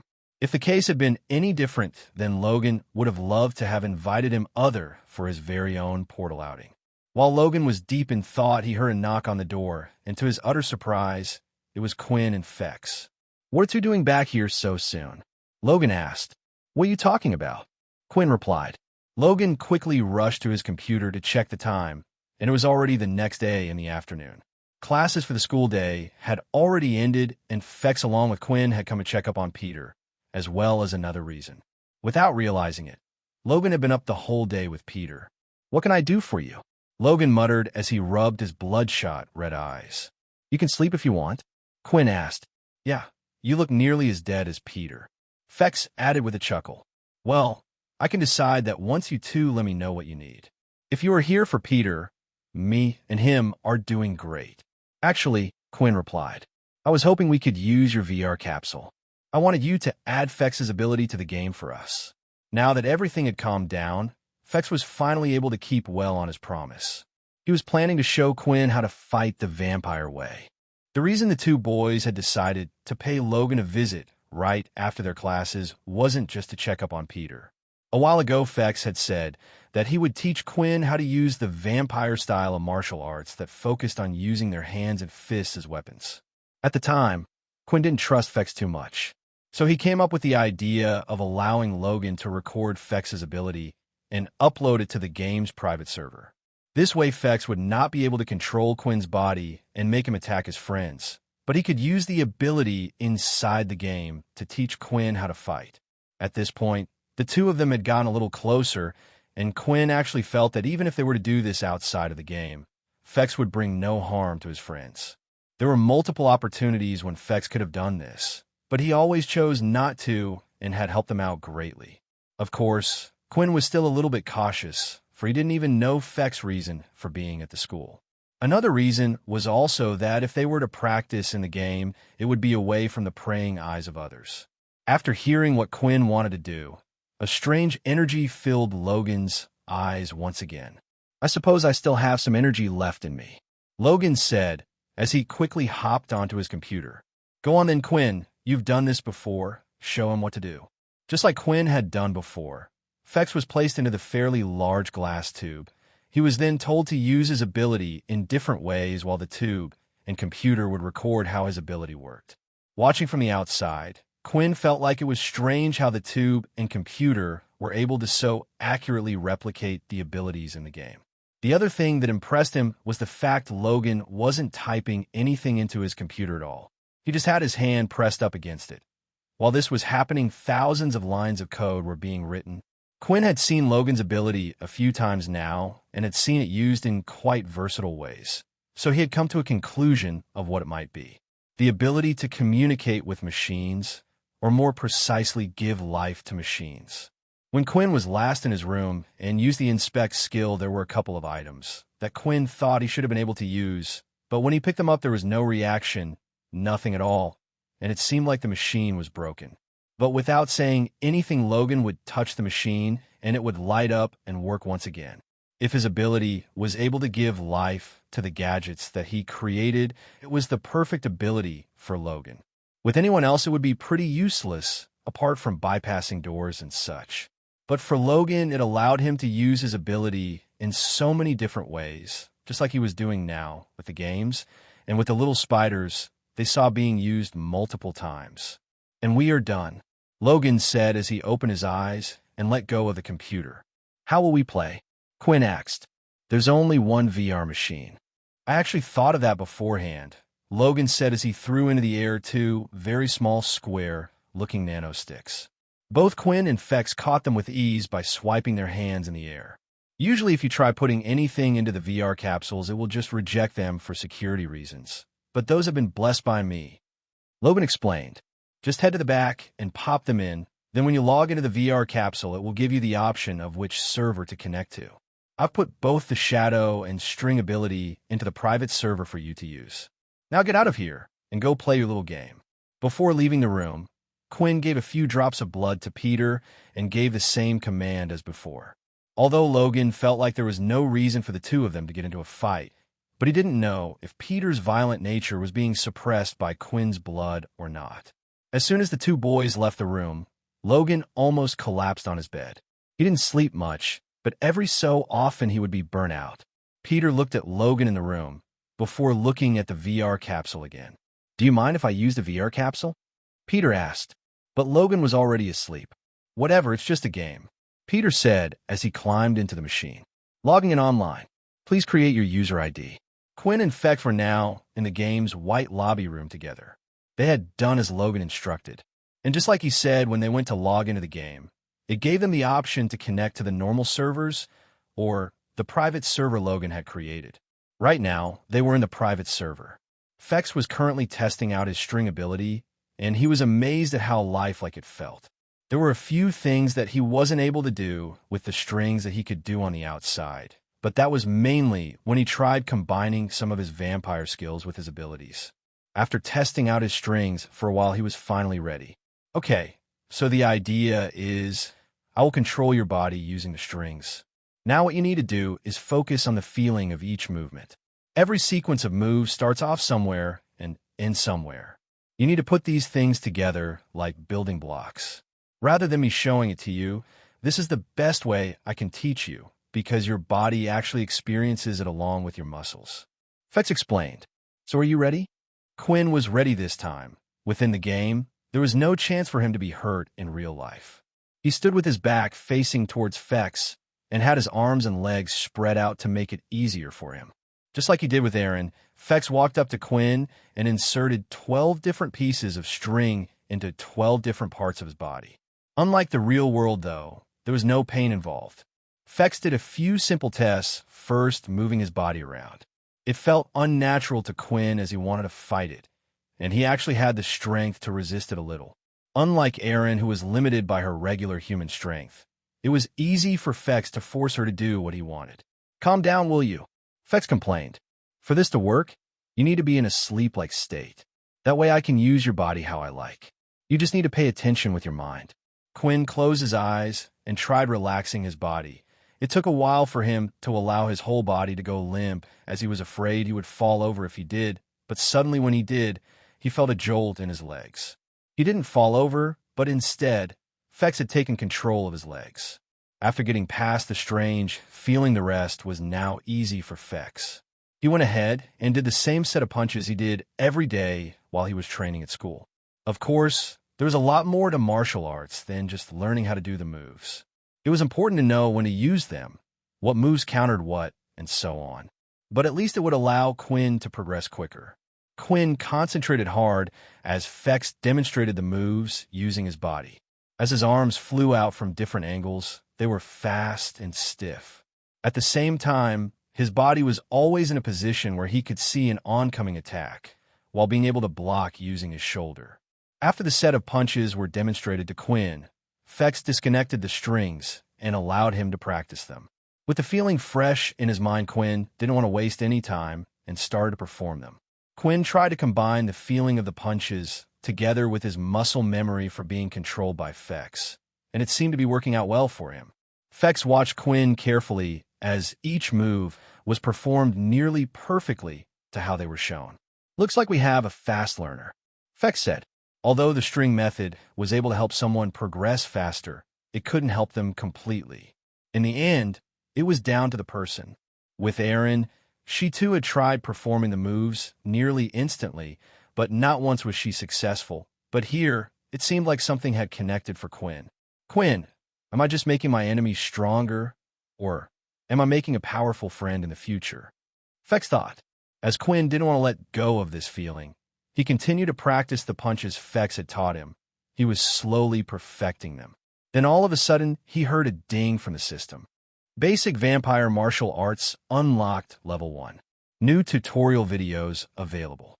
The usual sound had appeared which indicated that Quinn was able to unlock something from the system. As he practiced the moves, he felt something strange happening. It was as if his body was still being guided by the strings, but it wasn't. The memory was so fresh in his head, his body was moving on its own, and after the last movement, the message had appeared. Basic arts. Quinn read. Does this mean there are stronger vampire martial arts out there? Maybe Fex only taught me the basics on purpose, or maybe he only knows the basics. The second message was what interested Quinn more. The last times he had watched the tutorial videos, they had helped him out greatly, teaching him the flash step and the hammer strike. The second tutorial video taught him how to combine moves.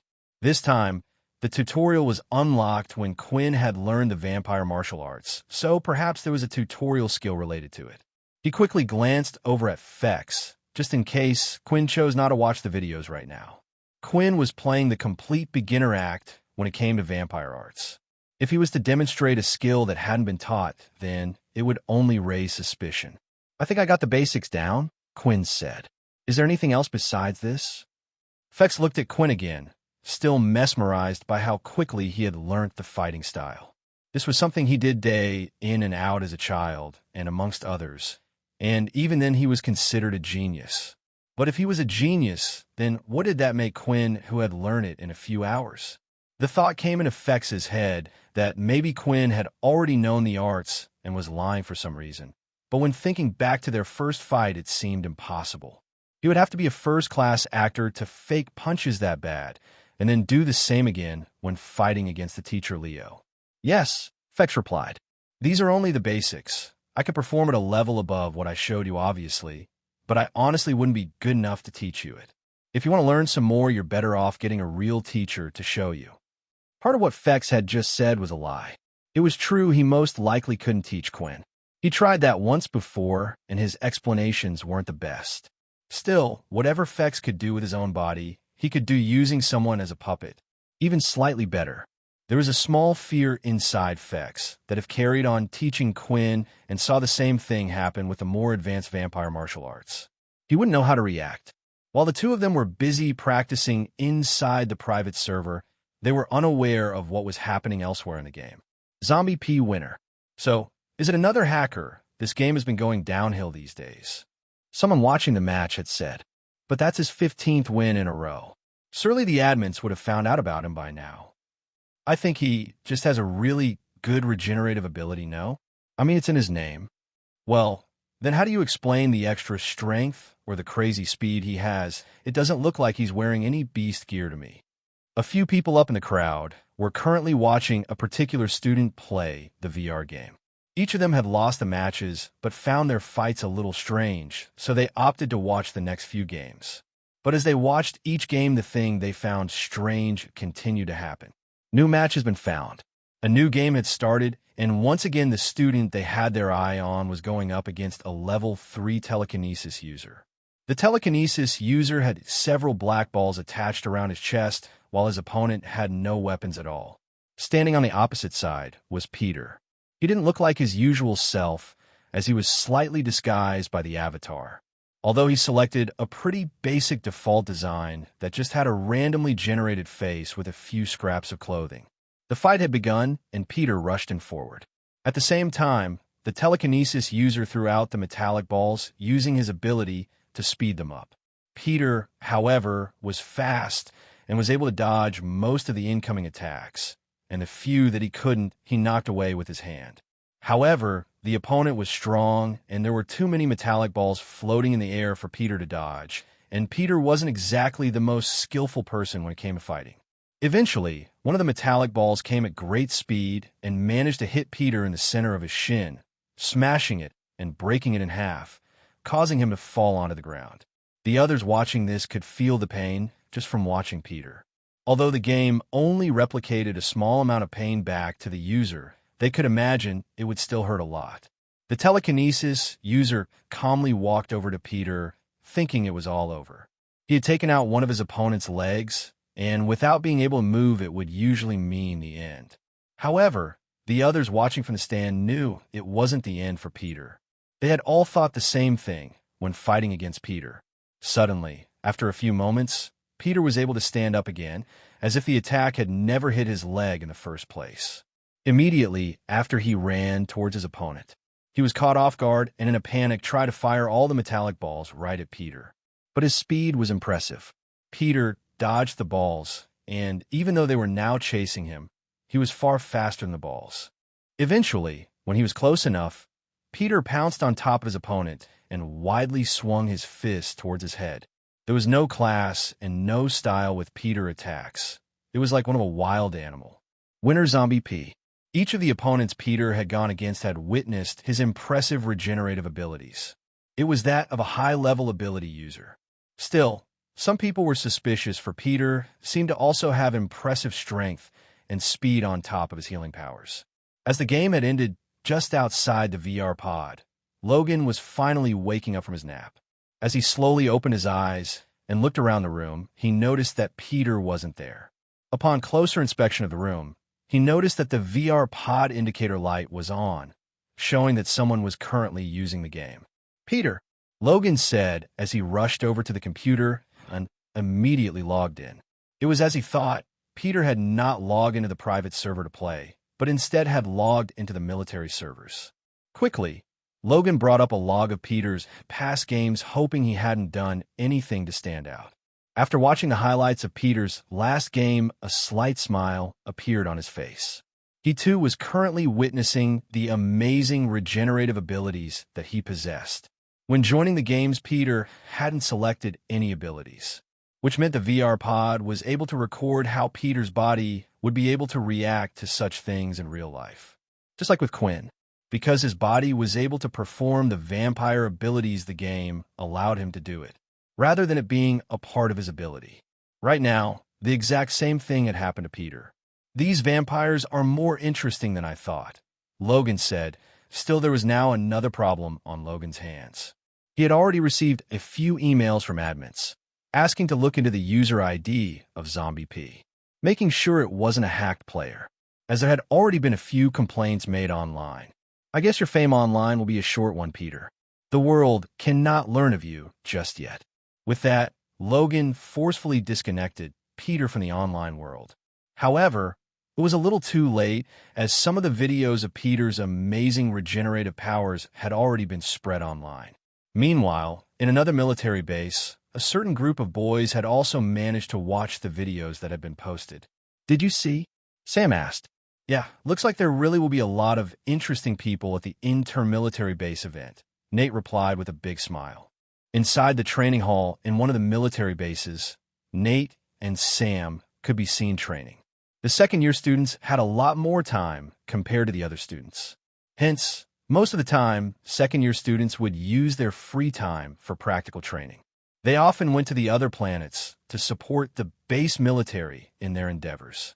However, as of the moment, the second-year students were to remain at their bases for the time being by virtue of the upcoming inter-base military event. It was an event that required all of the 8 military bases to enter. It was basically a competition among the bases. The events varied from certain activities and games to straight-out fighting. The military bases would compete to see who had raised the best and strongest students. Moreover, the leaders and generals would often be rewarded greatly for according to the results that they acquired. The event was important for the military bases and their leaders, since they would often get more funding and privileges based on the performance that they've shown during their participation. Because of this, the second-year students, who were the main focus of the events, were practicing. This was for the reason that the second-year students often had more time to cultivate their abilities to higher levels, able to obtain more beast gear equipment, and just had more experience overall. It was very rare for first years to compete in some of the minor events, as most of the slots for each activity would usually be taken up by a second-year student. Still, there were some cases when a first-year user might be suited for a particular activity. An example of this would be the Hack the Vault Challenge. In this tournament, the team would have to make their way through numerous security devices and Sentinel, successfully making their way to the vault right at the end of the course. This didn't solely require strength, but rather a set of particular skills. The two of them were in the room. Sam was sitting down while poring over a level 6 ability book that was placed on the floor. Meanwhile, Nate was standing as he observed his companion. Sam had his eyes closed for a while now, meditating. All the while, energy was flowing inside his body. He was trying the techniques that were written down on the book. The power began to rise from the pit of his stomach, but soon after, he would feel a great pain. All of a sudden, a burning sensation arose in his chest area, promptly stopping him from what he was doing.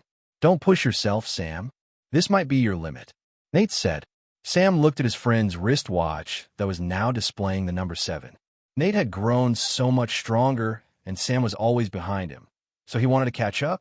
Sam had done well in increasing his ability from level 4 to 5. He had even saved up enough money to buy a level 6 wind ability book.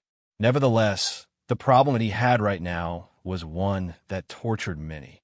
Hence, he had reached his limit not long after. Just because one had a high-level ability book, it didn't entail that they would be eligible to learn it. Usually, humans have varying anatomy, mainly on the aspect that each and every one of their bodies produces different amounts of MC cells. The burning feeling that Sam could feel in his heart meant that he had reached his limit. Thus, pushing his body any further could be dangerous. Sam knew what this sensation meant as it conveyed the state of his body.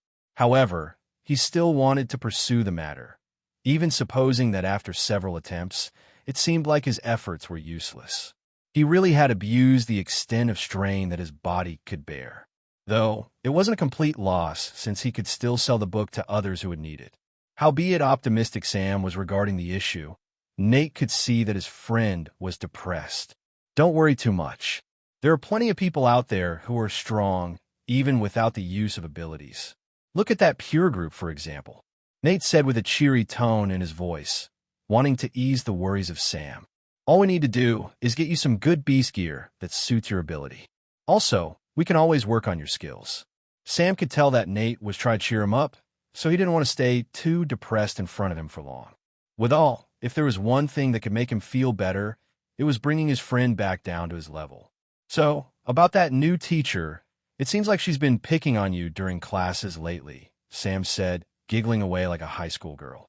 Nate's face had gone bright red at this point, as he started to remember the small banter that he and Silver had. "That teacher is bonkers. She already made fun of my head, but she refuses to call me by my name and calls me blockhead all the time. I even decided to shave the corners of my beautiful hair because of her. I also heard about how one of the other teachers confessed to her. Apparently, the next day, he came into school with a black eye," Sam replied as he looked at his friend's new haircut. "I always wondered why you purposely matched up your hair with your face's jawline. I actually think this rounded look is a lot better for you," Sam replied. "You really mean it?" Nate said as he enthusiastically grabbed Sam's hands. "I haven't seen her today, so maybe she will like this new haircut of mine as well." "You poor soul," Sam said while shaking his head. "You don't even realize you're already in too deep. I wonder where she is," Nate said, looking around the room. Meanwhile, inside the school's IT room, Silver was currently standing above one of the school's staff members. The reflection from the screen was showing that his eyes had a slight red tint to them, meaning that he was under Silver's control. Right now, he was searching for the school's files regarding a student named Fex. So far, there were no results. It was expected, especially since, if she was in Fex's shoes, she would have never used her real name in the human world. Still, she would try it even if there was a slim chance. After searching the military base's school files, she asked the man to check the other military bases one by one. And to her surprise, a hint about his existence was discovered. "Oh, you stupid little boy," Silver said out loud. The file was found, and it seemed like Fex had actually used his real name. The reason why she was unable to find him so far was because he was located at Military Base 2. Although this was good news for her, it wasn't long until the inter-base military event, and there, she would be able to make her move in order to bring Fex home. "Hopefully, you haven't caused too much trouble yet." It appeared like everyone was busy, dead set on doing their own thing. Because of this, Vorden was finding the situation a little boring. Before, he would often spend his spare time teaching Peter on how to use the Earth ability. If it wasn't something like that, then Vorden would be racking up his head, trying to figure out how to get out of a tough situation. It was as if he always liked to keep his mind busy. If he was left on his own accord, there were only two people who he could talk to. although they seemed to be always a bad influence on him. As of the moment, the uninteresting occurrences were transpiring. "Hey, do you really think we can trust her?" Ratton shouted as he asked. "We knew something was up, and it looks like we were right, working for Pure. Who knows what she's already told them? They could be after Quinn," Syl said while continuing to rock back and forth. "Guys, will you all just calm down?" Vorden hollered, annoyed of his companion's complaints. "Syl, I know you're worried, but if Layla has done something, I think Pure or her would have done something by now. Yet, no harm has come to him." With these words, Syl's gradually slowed down the motion he had been doing. This was a sign that Syl was starting to calm down a little. Now, Vorden needed to deal with another person. The more riled up Ratton got, it would affect Syl to a similar level. Vorden's aim was always to keep Syl as calm as possible at any point in time. If Syl wanted to, he was the only one who could remove anyone from the chair. There was always this fear with Vorden.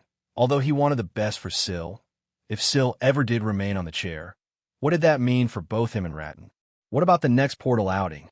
Ratton queried. What if she plans to make her next move then? We need to find her real goal. Actually, scratch that. No risks, just off with her we go. Fine, Vorden replied, giving in to the idea. He knew firsthand that if he didn't do something, Ratton would continue down this path and eventually, he would make Syl worry. Then, I will go talk to Layla. A few moments passed. Vorden could be seen walking around the school aimlessly, searching for all the popular spots where the other students would usually hang out at. Regrettably for him, as he arrived at each area, he did not find any trace of Layla. Who does Layla even hang around with? Vorden contemplated on the matter. As he reminisced, he thought of the two students who were the sole people that he had seen Layla talk to. They were Quinn and Aaron. Presently, with Aaron gone and Quinn consistently spending his time in the VR pod, it meant that Layla would be most likely in her room. Thus, Vorden proceeded to go to the dorms to try and meet Layla. After a few minutes, he landed at his destination. With a knock on the door, a female student answered it. That was the first time that Vorden had ever seen her. The most prominent feature of the lady was her short black hair, with a fringe that cascaded her face, nearly covering the entirety of her right eye. Her name was CIA, and she was the third person who was occupying Aaron and Layla's room. What do you want, Blondie? CIA said with an irked tone in her voice, seemingly bothered by Vorden's appearance. Is Layla there? Vorden asked. Are you her boyfriend? CIA said as she scanned Vorden's body from head to toe. I'm guessing you two had an argument or something, judging how she's been since yesterday. Or maybe it was the fact that she found out her best friends were terrorists, but she's not here. This was the explanation the school had given, that 8 students had been found with connections to the group known as Pure and were taken to the dungeon as a form of punishment. She's not a terrorist, Vorden mumbled. He didn't know why, yet hearing Aaron's name trashed like that by a stranger who didn't know the truth of the whole matter really annoyed him. Whatever, man. Look, if you want to find Layla, she's usually by the back of the building, sitting on the bench just underneath the large tree. Aaron and her would often go there together. With that piece of information, Vorden left without saying another word. Most commonly than not, he would be a bit more polite. However, something about CIA just rubbed him the wrong way. Oh, pretty boy, CIA shouted. If you and Layla aren't an item, then feel free to pop a visit in my room anytime, she said, winking at him as she closed the door. Now, that's my type, Ratton said. Shut up, Vorden replied as he went off to the location that CIA had informed him about. The sun had already set and the darkness encompassed the sky. Although it still wasn't very late, usually the sun would set after 7 in the evening. While walking to the location, though, Vorden felt like it would be strange to be seen anywhere in the area. It might be fine in the middle of the day, but at night was plainly bizarre. As he turned the corner, he did indeed see someone sitting alone on a bench right underneath a tree. Vorden moved in closer and closer. Eventually, he reached the spot in front of her. It wasn't until the last moment that Layla lifted her head up. Her eyes were bloodshot and her face was a little swollen. There were signs indicating that she had been crying for most of the night. Vorden, what do you want? Layla asked in a rude tone. She had just lost her best friend, and the last person she wanted to see was lingering before her eyes. I think we need to talk about whether or not I can trust you. Vorden asked. This again. Layla moaned. Dear, why should I care if you even trust me or not? Let's put it straight, Vorden. Me and you are not friends, and we probably never will be. Especially since you keep acting like this all the time. Look, Layla, I need to know. I thought it was fine, but now that I know you're a part of Pure. So what? Layla interrupted Vorden. I was in Pure this whole time before everything started. The only difference now is that you guys know about it. That hasn't changed who I am. And let me ask you, aren't you going around accusing me all the time? But what about you? Why do you care so much about Quinn? At this point, Layla had stood up from the bench and was starting to inch closer towards Vorden. Accordingly, he continued to step back every time she took a step forward. Withal, it wasn't because he was scared of her, but because of the voices in his head. If she takes one more step closer to us, Vorden, and you don't do anything about it, I swear. Ratton said, his tone a tad threatening. Shut up, Vorden shouted as he grabbed his head. Layla, I need to trust you. If I can't trust you, then I'm afraid of what will happen to you. When Vorden spoke of these words, he wasn't saying them in his usual tone of voice. Layla picked up on this, since he had said it sincerely, and it made Layla frightened a little. She knew something was up with Vorden, but wasn't sure just what. Perhaps it was a drawback of his powerful ability, she thought, but just what was happening to Vorden? And why did he give so much attachment to Quinn? Then tell me, Vorden, what can I do to prove I'm on your side? She asked. Fortunately, Vorden had prepared an answer for this question. Hence, as he walked over to her, it was the only thing he could think of. Let Quinn turn you into a vampire. That way, I know that you're on his side.